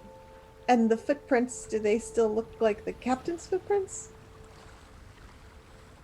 You look at them for a moment, and now I need you to roll a beyond, please. Okay. Ooh. You look at them, you sort of get down on your knees and you squat and you have a look at them, and almost as you look at them, it's like as you blink, you see them change into your own footprints. And you realize the captain's boots in your hands are gone. And your own are in your hand. Well, mild consolation. Are they new now? They're not. It looks as if you've just taken them off. Sorry, no new boots for you. I gotta get something out of this. Well, I'll put my shoes back on. And I think I might, if I can find well, my coat is a mess anyway. So I'll just sit down for a minute and pray. Just, pray to the saints and the angels and to the lady above all. I think know we where should to all go. pray. Yeah, no, this is a good time for that. I don't know where to go. I don't know what to do, and I don't know how to help anybody. And I just, please protect me. Please guide me. I need your guidance now more than ever. You feel a breeze sort of go past you, and as you close your eyes and sort of dip your head as you say these words, you feel as though very sheer material passes over your face. Almost like as if someone walked past. And it's a strange sense of longing, but also familiarity. Like what you saw in the water before. What I saw in the water before, the first time I got to the island, or what I saw in the water before? First time. Yeah. And it's that strange sense of not longing, but it's almost like there's an overwhelming sense of importance at this moment in time you feel as that material passes your face, there's a moment when all you hear is the sea. And when you open your eyes at that clearing again, there is a table. Large, long, almost farmhouse-like table. And it is laden with food and glasses full of wine and beer. You can see meat, veg, fruit, food you probably haven't had in a very long time. This looks to be rich, and this is not something you would have as like even like a good Sunday dinner. This is extravagant. And totally unsalted, I imagine. And completely unsalted and weevil free. Yes. And you can smell it. You can smell roast chicken. You can smell roast pork. You see that everything seems to be displayed in these very ornate, large, these silver bowls. And what looks to be like sugared and candied fruit, sort of all piled up. And the one thing that you have never tasted in your life, because it is something that is so rich and more of a statement, is this flat sort of layer of marzipan with the sugared fruits around the edge. So I have competing feelings right now. So many feelings right now. The cloth that brushed across my face, could I tell sort of what direction it was brushing? It's sort of, so if you're facing the table, Mm-hmm. it walks from your left to right. So not toward the table. No, this seems to Okay. walk straight past as if it's not even paying mind. Yeah. Do I know of superstitions or mythology surrounding don't eat strange food in really strange, freaky places? Roll me I say brains or beyond, but you'll probably roll a beyond. I'm still gonna roll a beyond. Yeah. Okay, so you haven't heard of anything in particular in this scenario, but you're a well-read person. You have heard stories, and you know of like Persephone taking the pomegranate seeds and things like that. That might linger at the back of your head, but this in particular, no. I am going to take a long, enjoyable smell of all of this food, and then I'm going to look in the direction that the cloth went and follow that a little bit. You walk in that direction, and you walk through the trees, and you'll find yourself back at those footsteps, back at that clearing, back at that table. All right, I'm going to sit at the table and inch my hand toward the marzipan. And You sit at this table, and there is only one chair, and it's at the head of this table. And you can smell everything. You can smell these rich foods as you sort of edge your hand closer. You hear footsteps running. I'm gonna look to the footsteps. As you run, you feel almost like something like hard hit your hand, like slap your hand out of the way. As James stands there, what are you doing? Hi. Don't touch it. What do you know about it? And he looks around very cautiously, and you realize this forest, other than the clearing, has been thrown into darkness. As if like someone has just put the sun out. You can see him, he's run towards you, he's got a lantern in hand. They want you to eat it. They want Who you are to they? touch it. Who are they? I don't know. But listen. And again on your previous Beyond roll, you can hear laughing somewhere. Nowhere sort of specific, it's more as if it's all around. It's up in the trees, it's around the trees. It's... You think for a moment in the darkness you see blinking eyes. But it stops. And James starts to pull you off of the chair. I follow. I let James pull me off. And he looks at you, he's like, I almost did it too. But you stopped me. I stopped you. and he nods furiously. How long ago was that? Well, I'm real tired and I've been running around for ages. I woke up in the water and I don't know how I got there. Last time that happened, I fell asleep by the fire. Me too. Me too. Does he have crusted salt also on his clothes? Does he look like he was underwater? Yeah, you can see that he looks like maybe he was underwater for a while as well. And he looks very sort of bedraggled, like he's got the lantern in his hand. But he's looking nervous, not necessarily scared anymore, but aware. Is his hagstone still on? You can see he's wearing his hagstone still. You didn't speak to them or see them? No, you told me not to. I don't know if that was me. Maybe it was me. I don't know. I'm glad you're here though. Let's stay close. I heard my uncle somewhere. The captain, I mean. I saw him. I think I saw him, and I saw his shoes. And I know that he's alive. I know that he's alive.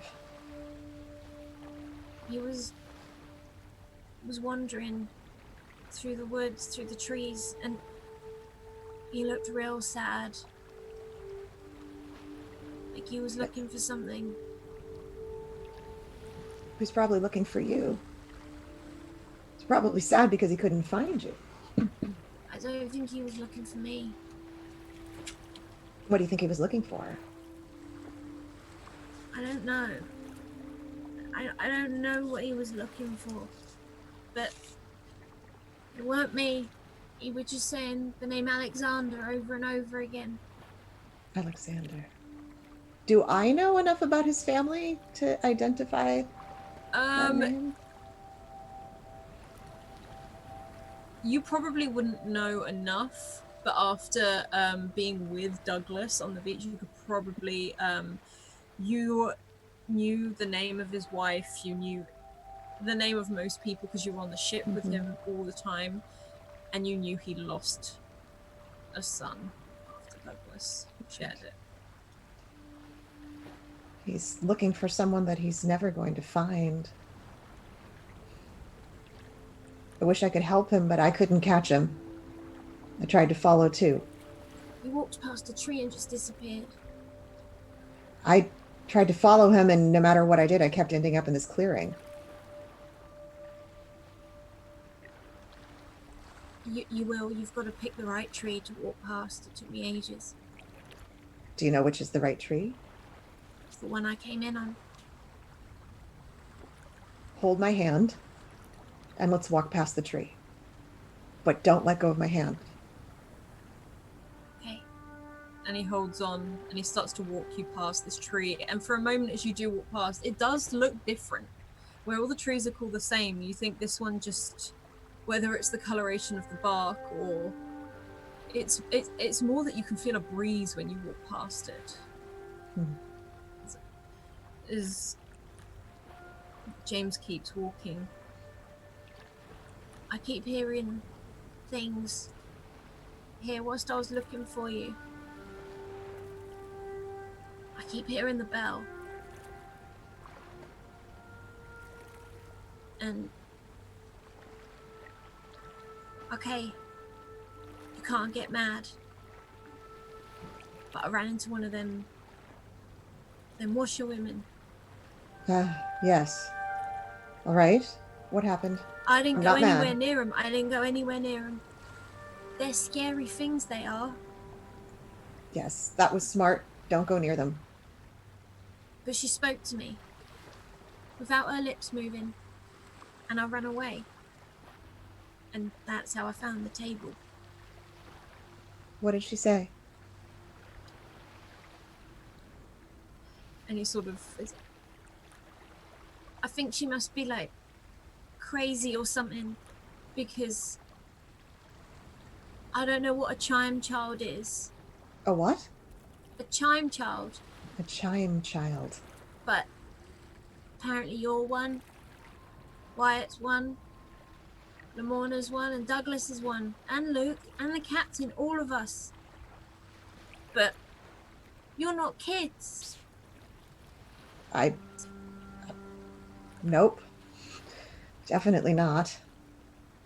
Sometimes when someone calls a person a child, they don't mean that they're a kid. They mean that they have a parent.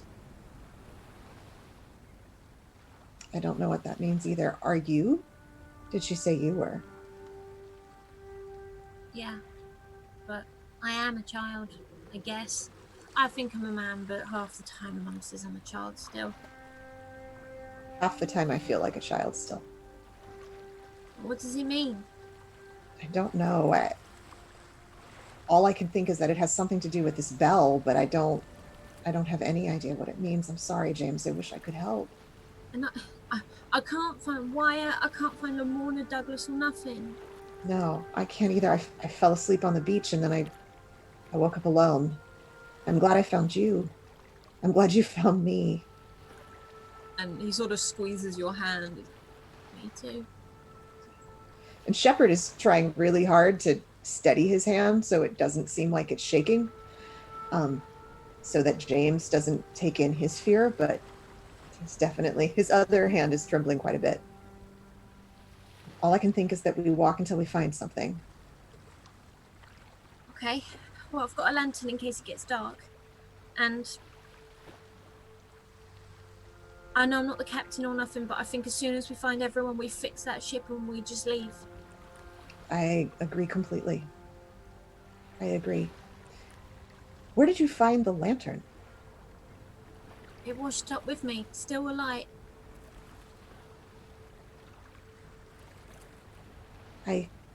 I hope that the ship can take us away from this place. We can't fix it right away. It's going to take time.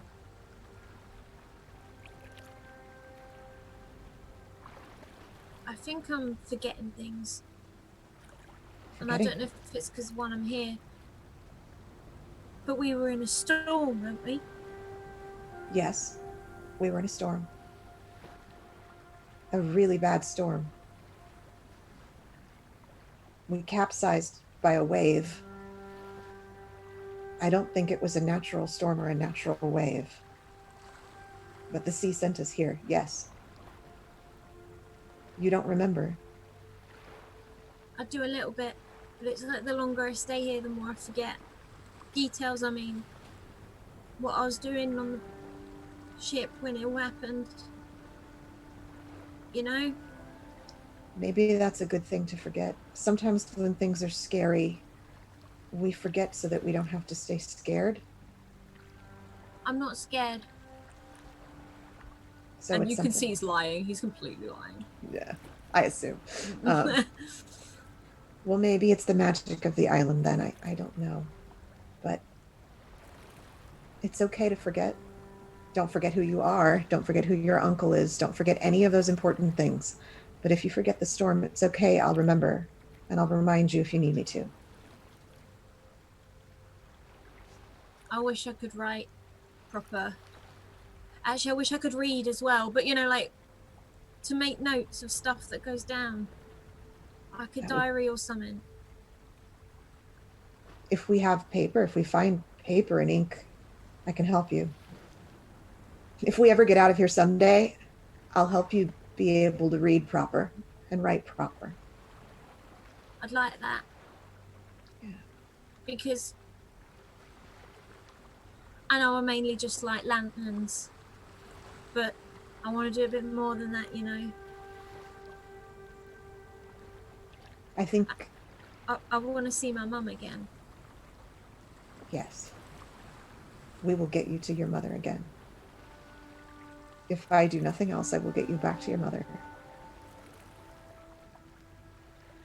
We should keep moving. And he starts to walk. He's still holding your hand. He sort of drags you through the forest. I walk alongside and just keep my eyes open to see if I can see anything. Are the eyes that is the forest still dark, and are the eyes still peeping out? The eyes don't seem to be there anymore. The eyes don't seem to be there. It is dull, like, but it's like it's getting lighter. Okay. It's almost like you were in a very dark patch, and it's maybe focused around where you were, and it's getting lighter as you leave it. All right. Just keep my eyes and ears open for bells or dog howls or as you anything. Start to leave this area, you hear a bell toll. And we will jump back over to the others. As you can all meet each other's eyes, you can all see each other now. And you stand in this huge space. Debris on the floor, what looks like splintered wood, and a huge arched roof, highly decorated, like a cathedral. Tall pillars all the way up, reach up to the ceilings, each ornately decorated. And Elizabeth stands there with you. But as far as the eye could see, this cathedral stretches. And around you is not just the debris of this wood. You can see masts. You can see the head of Minerva. You can see other of these sort of carved heads, these different bits of wreck. As you stand in the center of a graveyard,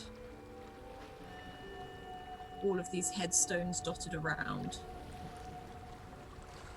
everywhere. And there is a moment of calm where you hear a bell chime. This building is a vast place, stained glass windows, sort of tinted in an unearthly red. The light sort of shining through, dappled over these tombstones anew. There's this endless graveyard, thousands and thousands of graves neatly lined along this building's floor as far as the eye can see. And you will see each other. Is the creature that was my mom, that was also not my mom, is not there anymore? Nothing there at all. If anything, Just Elizabeth. The most you could see that would resemble it is what looks to be like the front of a ship of a woman that looks as if it's been wrecked, and it's either been, we're nowhere near the beach, so it would have to have been put there. You can see Elizabeth, and she looks so confused as she's sort of trembling a little bit, like you can hear her calling for her mum and dad.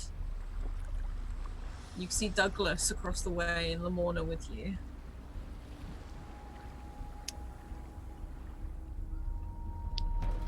Do I see you? You do. You see them. You see this whole scene.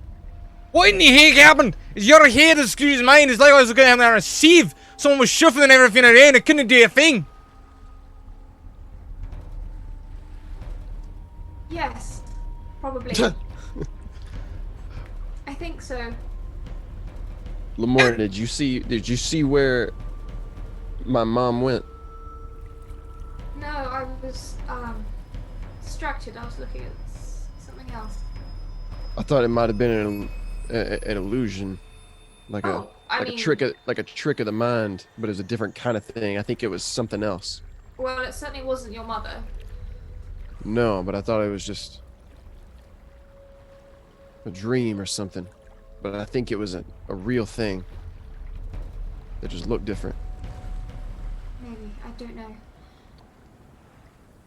She was here though, and I'm gonna start like I'm gonna run around a corner. Like if there's a corner to be run around, Alice, I'm trying to find, like, I'm looking for tracks. I'm looking for anything. You can move around this cathedral, and you see beneath you, other than this debris, is like a huge stone floor. There aren't any tracks. It's as if no one was here. There is no trace of the house. There is no trace of There's Frank. no like debris that's been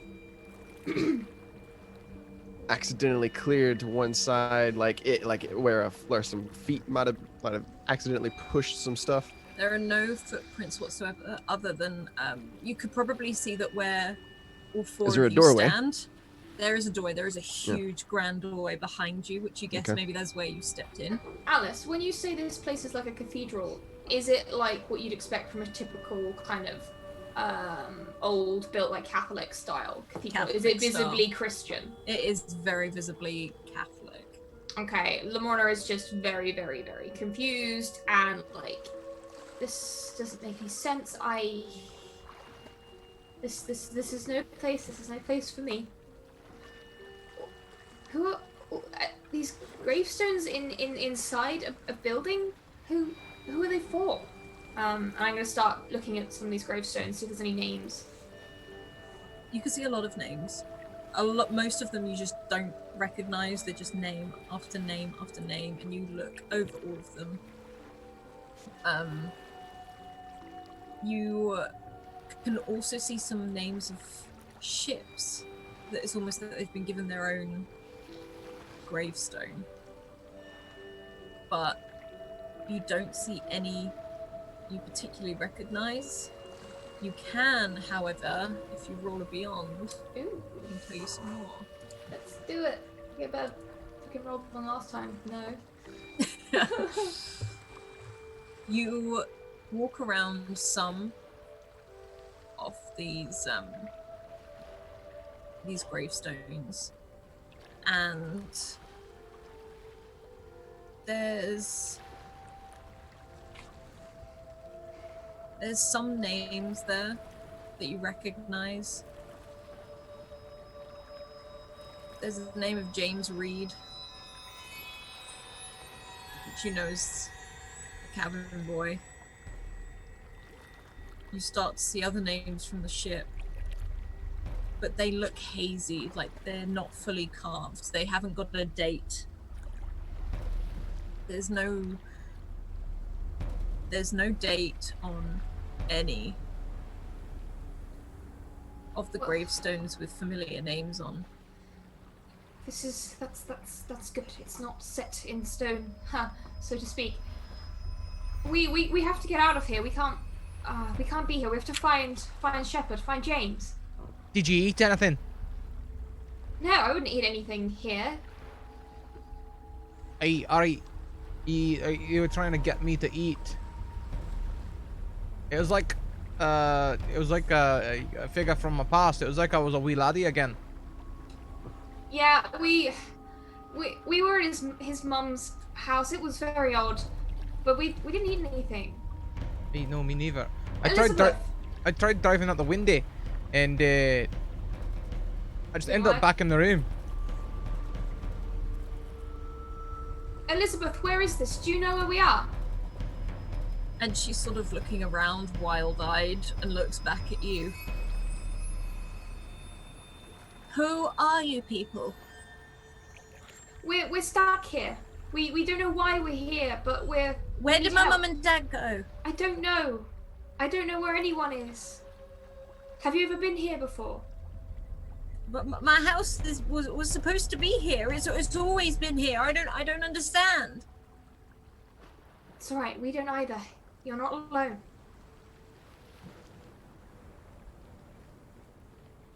She eyes all of you. I her back. I too eye her back. I will crouch down to be a bit more on her level. Maybe Maybe we can help each other get out of here. She looks around. And we can try and find your parents. Slowly nods. I don't understand. I was at home. I was picking blackberries. That's what I always do. We'll work it out, okay? We'll find out what's happened, and we'll make sure one way or another that you get home. All right? She slowly nods. Should we start making our way towards that door? I don't feel very comfortable in here.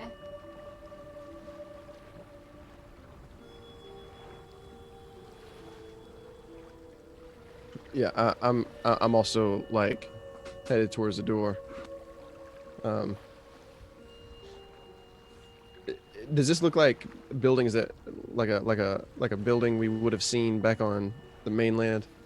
Oh, absolutely, yeah. Okay. Yeah. So I'll be headed towards the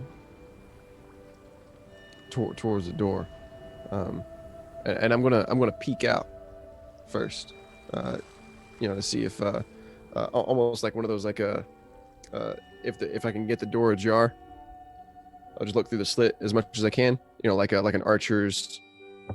Oh yeah, you can absolutely. You can sort of peer out, and you're in the middle of a forest, in complete center, and you see a soft glow of light, and you swear you can hear Shepard's voice.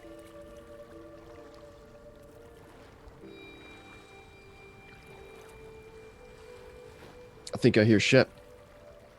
Well, we should go find him. Yeah. Stay hang on. here. Hang on a wee second. Do they sound like normal Shep, or do they sound like they could potentially be a melty Shep? Would we be able to even tell the difference? I think we're just gonna have to see, and if Shepard melts, it's a melty Shep.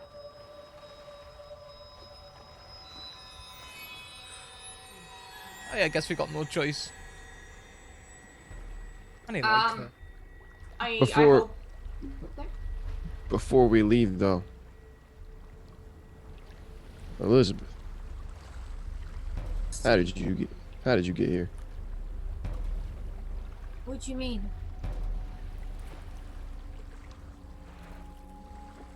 Just how'd you get here? How'd you find yourself in this place? I was coming home. Home? Mum and Dad. This is your home? You live here? Not here. I don't understand.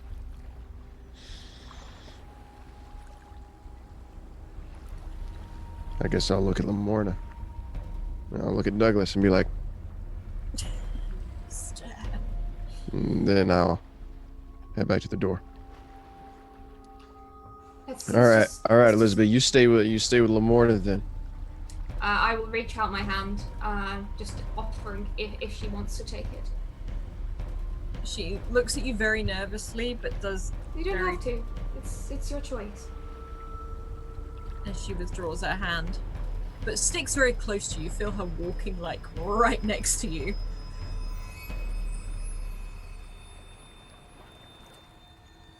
Do you leave the cathedral? Yes, I stay in the back. Okay. You'll step out of the cathedral. Are you doing this silently? Are you trying to call out for Shepard? Which one are you doing? Yeah. So as soon as we get outside, I'd raise my voice and call for Shep. I'm not trying to be quiet about anything. Shepard, you hear Wyatt. You hear I call his name somewhere back. in the forest, and Wyatt, you hear Shepard again calling your name. I look behind me as I call his name again, and just to make sure that the giant stone building that I was standing in is still there. You only see a door. Damn it, dude. I am taking James and running in the direction of Wyatt's voice as fast as I safely You can. half drag James, who's obviously you can move a lot faster, and you sprint through this forest as you follow Wyatt's voice. And as you arrive, you see what seems to be a door close, not attached to any building, and slowly fade and disappear as Wyatt, Douglas, Lamorna, and Elizabeth stand there. The door disappears. Does it disappear for me too? Yeah. Oh, okay. Actually let go of James's hand, run up to Wyatt, and hug him. Just awkwardly, just not even thinking about seeming ridiculous. I just hug him. And then back up and pat him on the shoulders and say, I'm so glad we found you. I'm so glad we found you. I'm so glad we found you all. Is everyone okay? Where have you been? What happened to you? Good question. James and I both, away from each other, woke up in the water as if we had been drowning. And I show my sleeves in the crusted salt, especially to Douglas, who would probably know what that looks like. Then we wandered through the forest. The captain was there, but we couldn't catch up to him. I think he's alive. I think he is as well. And something in the forest tried to tempt us to eat delicious food. Yes. Which I had that too. They're in our heads. But we haven't eaten anything, have we? Any of us? No. Elizabeth, actually, maybe I don't want to know the answer to that yet. She looks to you questioningly. Have you eaten anything recently? Had blackberries. Right. Okay, I'm sure it's fine. Perhaps more worrying, in that building, the one you just... Well, it's gone now anyway, but there was one. There were gravestones, and I saw all our names, the rest of the crew, but they're not... It was as if they weren't fully formed, as if they weren't finished.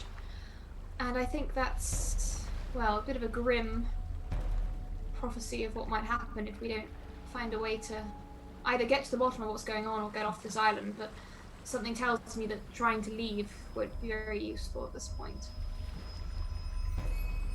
We'll kneel in front of Elizabeth, who I think I'm seeing for the first time on this island, and also put my hands just gently on her shoulders and go, Elizabeth, what are you? Tell me what you are. That's a good question. And she looks at you. What do you mean? Shut up, Wyatt. Nope. When the boat capsized, your eyes turned black. What are you? I'll look at Douglas and be like, her eyes turned black. I can't know. Stop stirring. I don't understand. I'm a girl. Okay. What kind? She looks even more confused. I don't understand. Does she seem really sincere to me? She does seem sincere, but you can tell there is full-on confusion on her face. Like, she doesn't look like she knows what's going on. Shepherd, listen, I mean, even if she's not completely the same as us, that doesn't mean she is, that doesn't mean she's against us just because she's not like us. I know. I don't think she would know if she wasn't anyway. I think something awful's happened to her. I agree. Oh, yeah, something awful happened to us too. We had a little girl sink our ship and bring us to a deserted island that's messing with our heads. Deal with it. Are you an adult or not? And you don't know that she did it. Just because she was different doesn't mean that she did it. You don't think she did this? I don't know. But look at her. She's a frightened little girl. Yeah, she's a good actress.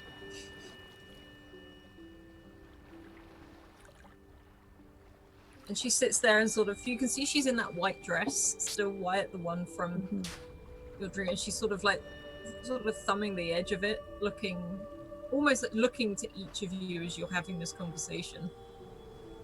Oh, Shepherd, James, have you heard any, it's gonna sound a little bit odd, have you heard any howling near here?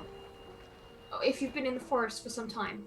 I did. When I first got to the forest, I heard howling like a large dog. All right, just stay away from it. Oh yes, I went in the opposite direction right away. Okay, good. So we're some distance between where it was. Yes. Yes.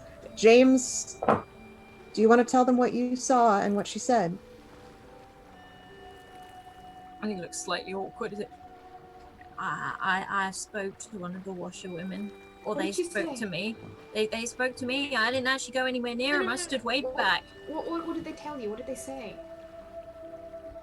They said something about chime children. I'm a chime child.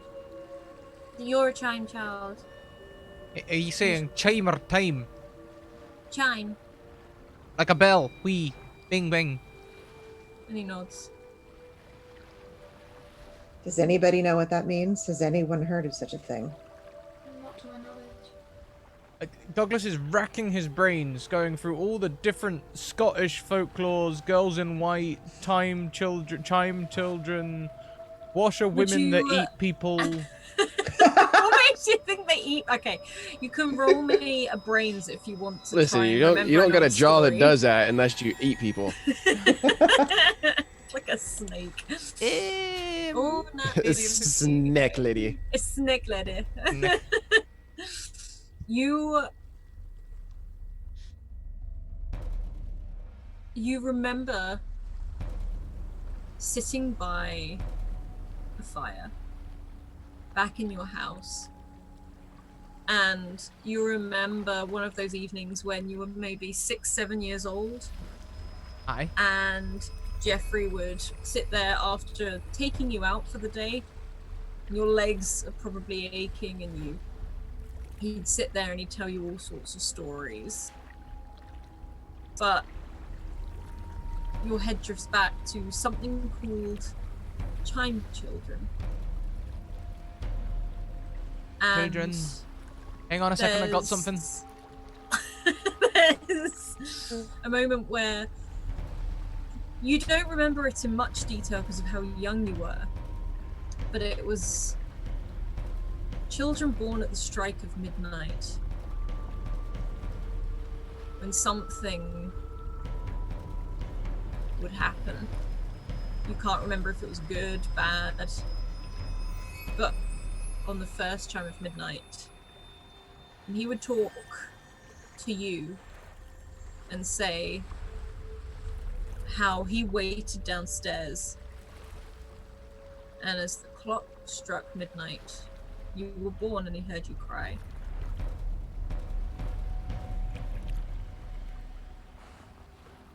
Aye, but he was telling me a story about chime children. What was he telling me about the chime children? Are they wee evil little buggers, or cursed buggers, or They're what born at new? midnight. They are born at midnight, and it can symbolize something good or something bad. You can't remember. Alright, so let's... Not on a 9, you can't. Okay. Oh, damn it. I vaguely remember then wee Douglas going, "This is a boring story, Douglas! Jeffrey, you gotta tell me more!" Alright, look, alright. Chime children. The groundskeeper. He used to look after me when I was very wee. He said that when a bairn is born on the stroke of midnight, then they're a chime child. And it can mean something good or something bad. You can. Where he said that I was one of them, that I was born on the first chime of midnight. What? But that's ridiculous.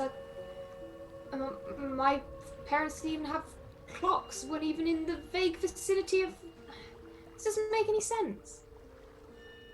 Do I know what time I was born? Probably not. It's not something that would have been recorded so much Yeah. back then. Mom didn't really talk about that all that much. I've never heard the story. I don't know why it would matter what time we were born. James, do you know what time you were born? Elizabeth? And Elizabeth just shakes her head, and James is like shrugging, not like with worry, just like. This just seems so unlikely. I don't understand. I Perhaps- always used to measure time in the light and day and night and the movement of the sky. And when you're at sea, there's no. All right. Well, let's say, for example, perhaps your wee ma was saying, "Oh, when Lamorna was born, she was born right in the middle of the night. I was up all night in labor. Oh, my bones." Oh, me buns! No, I certainly don't remember that. Childbirth wasn't really a thing that we talked about very much. But if we were all born at the stroke of midnight, it would be such a strange thing that we were all on a ship together. It can't be many people who were born at the stroke of midnight. Regardless, what's the connection between that and the dog and this island and the everything else? And marzipan? I don't know. What's marzipan? I don't really know. I haven't eaten it. I almost did. It looked delicious.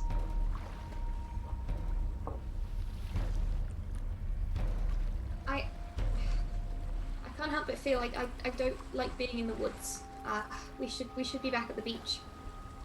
It's hard Are we to going be to- surprised. Are we going to get any answers on the beach? I'd quite like some answers. Perhaps we need to be somewhere in the woods at midnight. So when all of the hocus pocus happens, we're there and we can be like, yes, alright, we were born in the middle of the night. Let's do this, pal. Well, where do you suggest? Further in. I think we have mermaids in the water, for what it's worth. I saw one. That I happen to be like, I don't know, anything that looks... Wait, you saw a real one? That's what I think. I saw something that definitely is not a normal human. Now, Shep, is had this a another one of fishtail. your stories? I don't know. I mean, it could be true. I haven't seen many many seals or other animals in the waters off the shore, which strikes me as a little odd. Hang on a wee sec. Are we talking about mermaids in the sea or mermaids on freshwater and land? In the sea. Alright, okay. Yes. Yeah, and no, that would I make promise- sense because of the wee boyo the other day. He was like staring at me all weird and wouldn't say nothing. I couldn't see his legs. Disappeared into the water. Aye. I wonder though, is there anywhere in the forest that we've seen so far that's like, I don't know, real mysterious? Like, I don't know, like a pool in a clearing that happens to be directly under the full moon or something like that. Let's go there. That's bound to be where everything is. There was that place I found the harp. The lagoon, wasn't that on the coast though? No, that was in the forest. Where is the harp? I have it on me. Let's go there. Anyway, we literally found a washerwoman with a harp. No, The no, no. wash? Yeah. Found a washerwoman washing. Found a heart just sitting there. And a sword. Yeah. I mean, The washerwoman was a little farther away from the harp, I think, like down the river, right? She was on the opposite side of the pool. Yeah, just Oh. You also came back with a fancy sword, didn't you? yeah, one of the two of us has it. I can't remember which one. I didn't hold on to it. Okay. Couldn't Yeah. it? It's just I got- It's got all the loot. I got a bunch of loot. It's all my loot. I found it. Let's say it's not a lute, it's a harp. Let's say let's say just to take stock here for a second though. Okay, before we go dashing off any place. So the captain was real upset, right, because of his family dying, and perhaps we suspect that we're here because he's either trying to come and, I don't know, save his family from dreaded, I don't know, what do you call this thing between life and afterlife? Purgatory. Aye, maybe he's trying to save them from purgatory, or perhaps he came here to sell his soul to some kind of harpy, and the harp would be a clue there. I feel, No, I and think there's got to be something more to it than that. There is something else more than just the captain, and more than whatever the captain is working for needs us here, wants us here. aye, And I don't think it's all malign, if you take my meaning. When myself and James, when we found our way to this island, this wasn't the first place we ended up. After we fell off of the deck of the chariot in that awful storm, we found our way through the water to an island that was much smaller than this, just a pile of rocks jutting out of the sea, really. And there was nothing there other than animals. There were seabirds, there were seals, and they led us to this island. They brought us here. They the light, encouraged us right, here. on the thingy. The light. Aye, when we were sailing and there was a light on the horizon, and the captain was like, "Oh, that's the way we go then." No, No, these were. no. This was just myself and James. Oh. Just before we came to this island after the storm. Oh, I see. Sorry, I thought you meant when we were sailing to that other wee island where we No. found Elizabeth and Jamesling. No, this was what happened to James and I after we were thrown off of the ship. But, Lamorna, you trust these creatures? well, if they're just... I trust animals to not have a hidden agenda, if that makes sense. They led us here because, well, James was cold, he was freezing, he'd been in the water for hours. I fared a little better, but he was very weak. He needed somewhere warm, he needed to rest somewhere, he needed food. And I just feel like it's not all bad. I feel like we're here for a purpose. I don't feel that purpose is entirely bad. I don't know if that's true or not. It's just a feeling. I feel the same. We were meant to be here. The sea sent us here for some reason.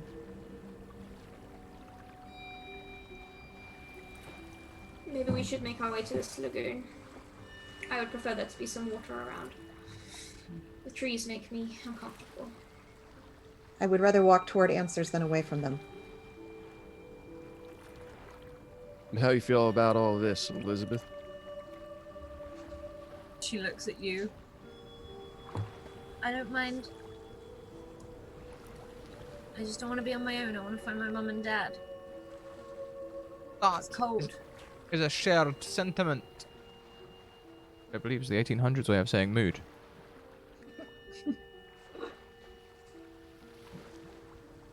Alright, so the sea sent us here, okay? Say what you like about the sea, it's mystical and all of that stuff and you can trust it, but there's also something even more mystical about your boat.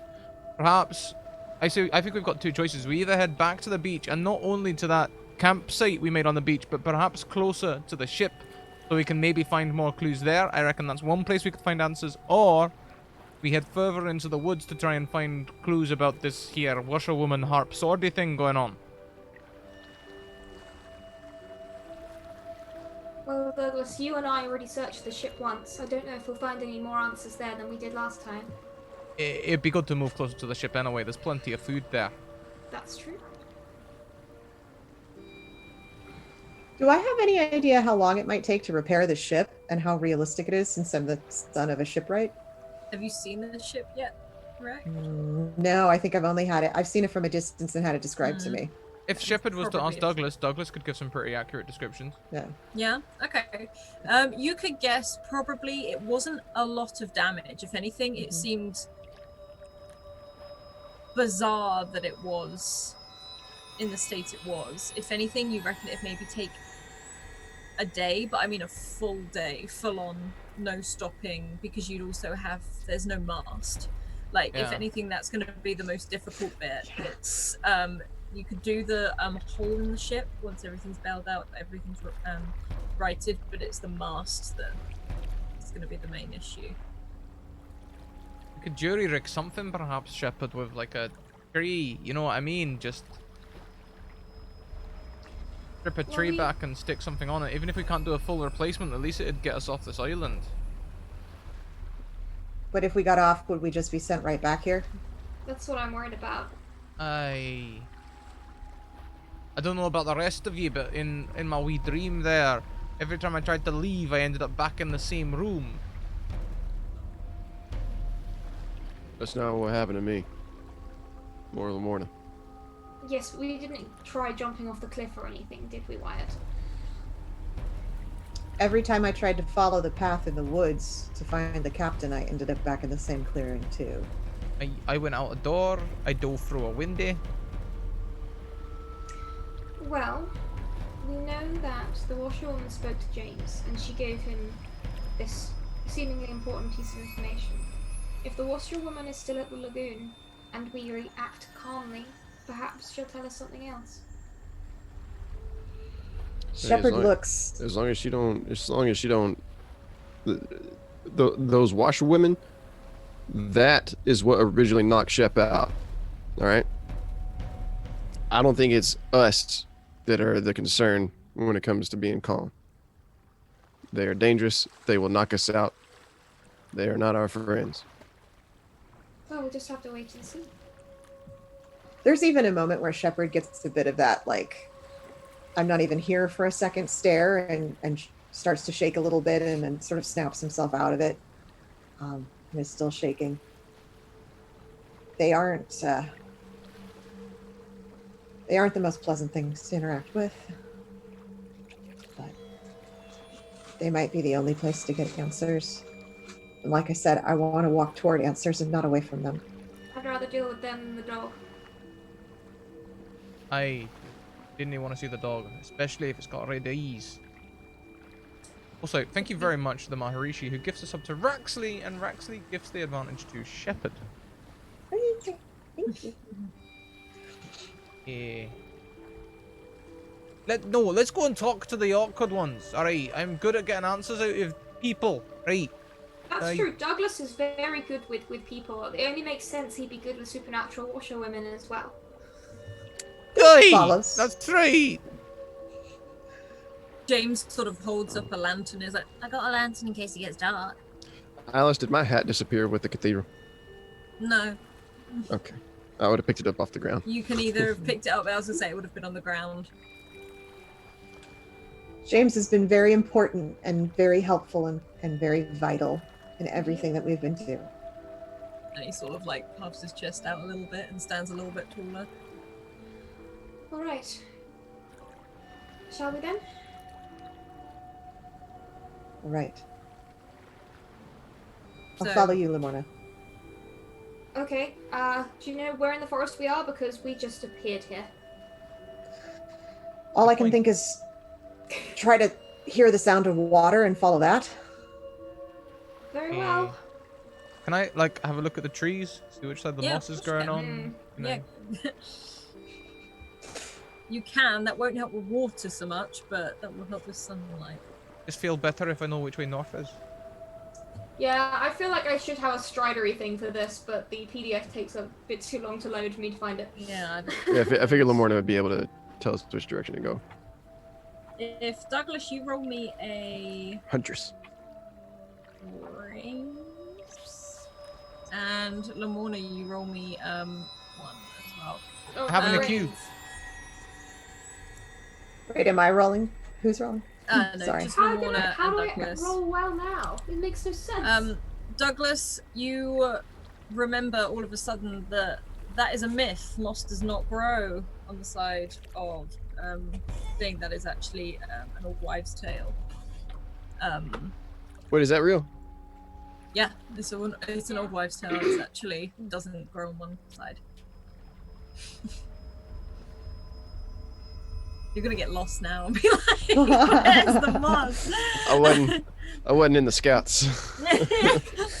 This island is so strange that the directions keep changing every time I look at the moss. I wouldn't be surprised. The moss is just rotating around the tree.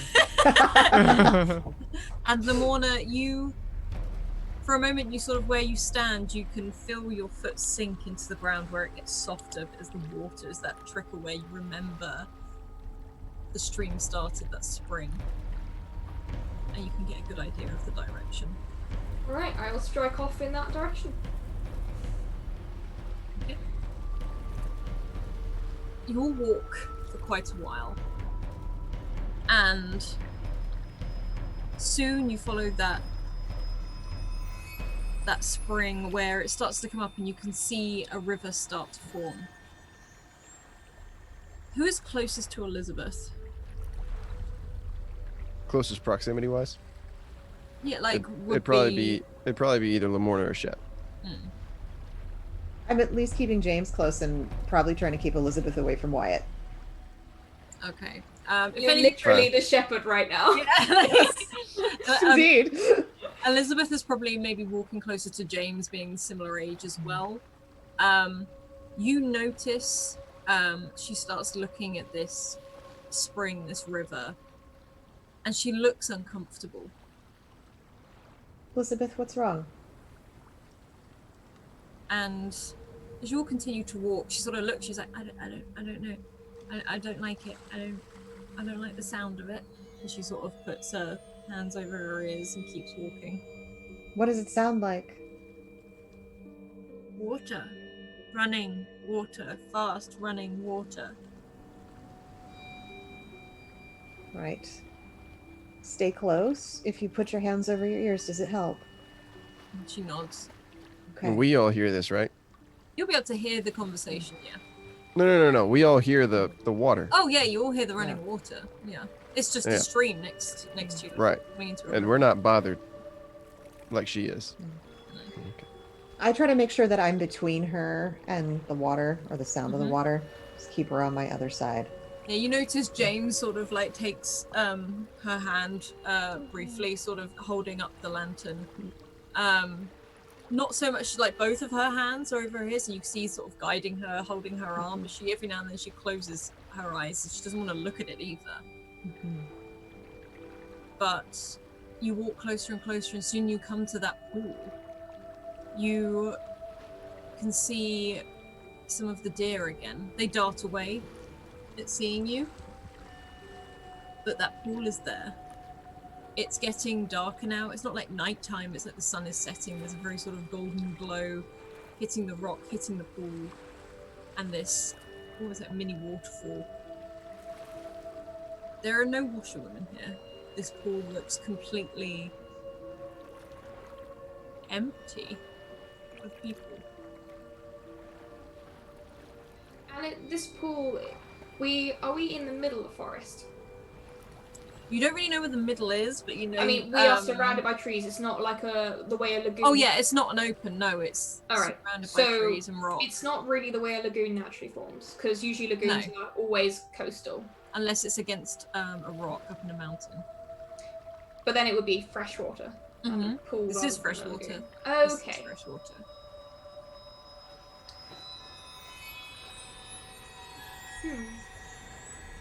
I'm just gonna like take a few steps into the water. It's very cold. You think it's coming straight from the rock or straight from the earth. It feels very chilly. And it's almost like a gravelly, almost like sediment in the pool as well as in the shore. It's not quite sand, but it's very, very small pebbles, which sort of like walking down a rocky beach. And the sun itself is warm, but you can feel it setting, and you can guess it's probably going to get cold as soon as that sun fully sets. How, what's like the diameter of the pool? How big is it? I'd say it's about 30 meters, something like that, along. Okay. And then it goes back straight, and the back of it is on rock. It's not like you can cross it. anything different to last time you saw this place? Any of you? I see any differences? There's no washerwoman. Shep and I were here during the daytime, right? Mm-hmm. Yep. I'm gonna take the harp out and I'm gonna give it a big strum. You strum it, and as I your got my eyes on fingers- Elizabeth when I do it. And as you leave it, it continues to play on its own. That can be good. Well, that's new. I'm gonna take What a few kinda- more steps into the water. It just feels safer. What kind of tune does it play for me? It doesn't seem to be anything that you particularly know. It's not like a ditty or anything that you know, but it's very calming. For a moment, you almost think it's like a voice singing, but it's not. It's very much a musical tone, but it's very calming. You don't think it would calm the dog, do you? I don't know, but Uh. be wary the sirens. Yep. Does If it seem does, to- then we got two things that'll calm the dog.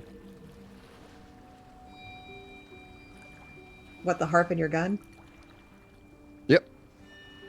Please Figured. don't try and shoot the dog, whatever happens. I ain't gonna let it eat nobody. Does So, the harp seem... I was just wondering if we should wait here until the stroke of midnight. I think that's a good plan. Does the harp seem to be calming Elizabeth? She doesn't seem too bothered now that the actual running water is gone. She stopped worrying. You can tell it's not the harp because as soon as you stepped towards the lagoon and the water started to pool, she didn't seem so worried. Okay. I don't mind staying. I think that might be wise. Right. Well, if we're going to be here a little while, I might go check out some more of this lagoon.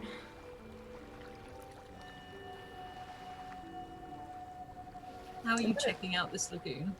Are you swimming or are you... I think, yeah, she's going to swim out to the middle, see how deep it gets. And she's a good swimmer. I think most people know that she's a good swimmer anyway, so it wouldn't be that weird. There's probably, it's probably about 2 foot taller than you in depth.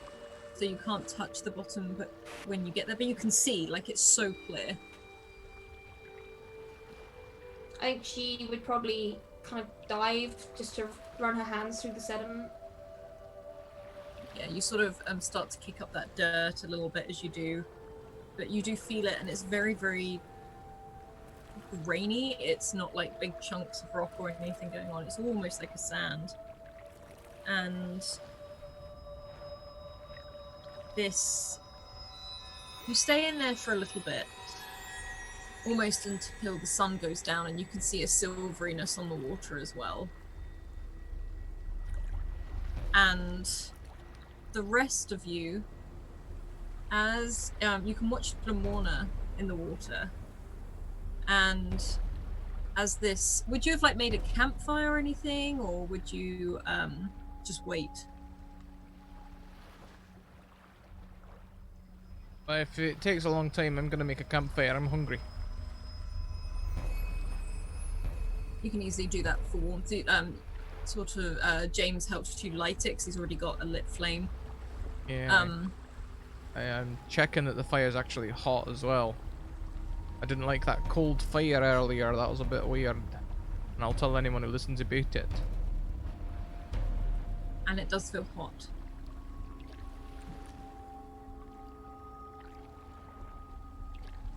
And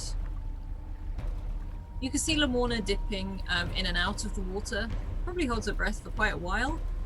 But soon, Lamorna, you can emerge from the water. There doesn't seem to be anything in particular in the pool. Okay. I think in that case, she just kind of shakes her head to try and get the worst of the water out. And will slowly start making her way back to shore. Back towards the others.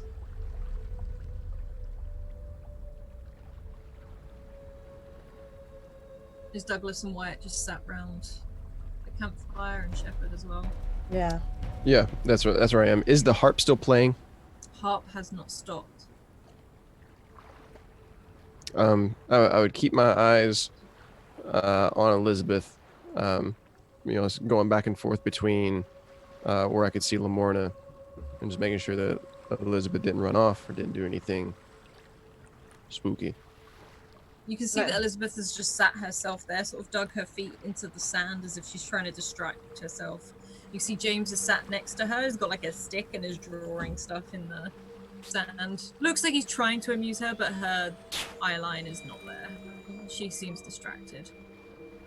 Without blocking his vision, I'm definitely sitting between Elizabeth and Wyatt. Mm.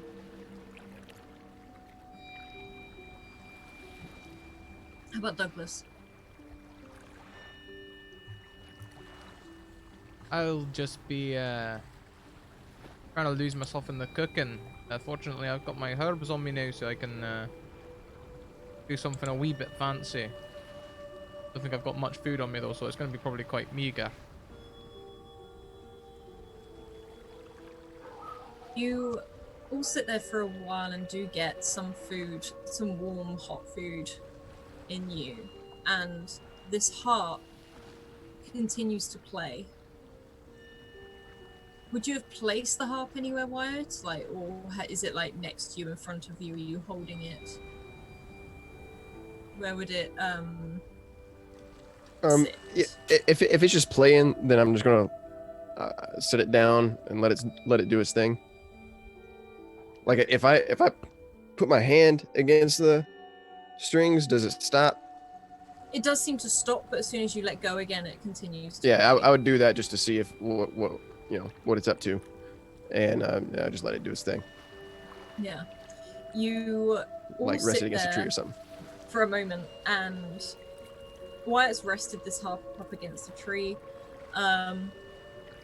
There's definitely a very silvery light cast on this pool, and it gives it's not an eerie effect, it's a very beautiful scene. There's no washerwomen, there doesn't seem to be anything else here other than all of you. You actually start to hear some wildlife, you hear some crickets. You haven't heard wildlife here yet. And as you sit there with this tune strumming, could you all roll a beyond for me, please? Oh, I didn't the like dog, that. here comes the dog. I'd like to use an advantage, please. Of course. Alright, well, it's still on wild to pass. Okay. What did Lamorna roll? Was it a 7, sorry? Okay. Lamorna, you're too distracted by the pool at this point, but it's more that you think you see something move across the surface of the pool. You're not sure if it's like a water boatman, because it's skipping across the surface of the pool, creating ripples. But Douglas, Shepherd, and Wyatt, you hear the tune on the harp change slightly. And there is a moment where you look over and the harp doesn't rest against a tree. It rests in someone's lap as they play it and they strum it. And all around this lagoon, this pool, in between the trees, are figures. Not really definite enough to see any defining features, but you're being watched. And I think that is where we'll leave it this week. Next. No fair. Goodness. Can we know what these people look like before we go? We're in a cult now. How to join a cult, kids. They didn't have any defining features, and you more saw the shadows than anything, but it seemed to be a mix of men, women, children. Okay. Yeah. All right. Everyone else who's been lost on this island. Sucks for you guys. I'm getting in the pool. Shadows don't swim. There's literally Lamorna and a water boatman, like. What is a water boatman? A water boatman is kind of like, it looks a bit like a spider, but they rest on the top of. Oh, yeah. And they skip across the surface. But people Okay. also call them pond skimmers. Yeah, Yeah. Skimmers. Yeah. Yeah, skimmers. I've only called them water boatmen.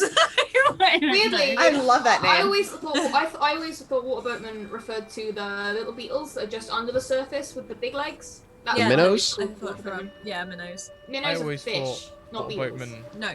referred Fish. to boatman. Water. It was just a man like in a gondola going. Yeah, that's what I was thinking of a gondolian. Just not related to the story at all. Just being like, Yeah. hi there. I used to Hey, catch hey. a lot of bugs when I was a kid, so Bonjour.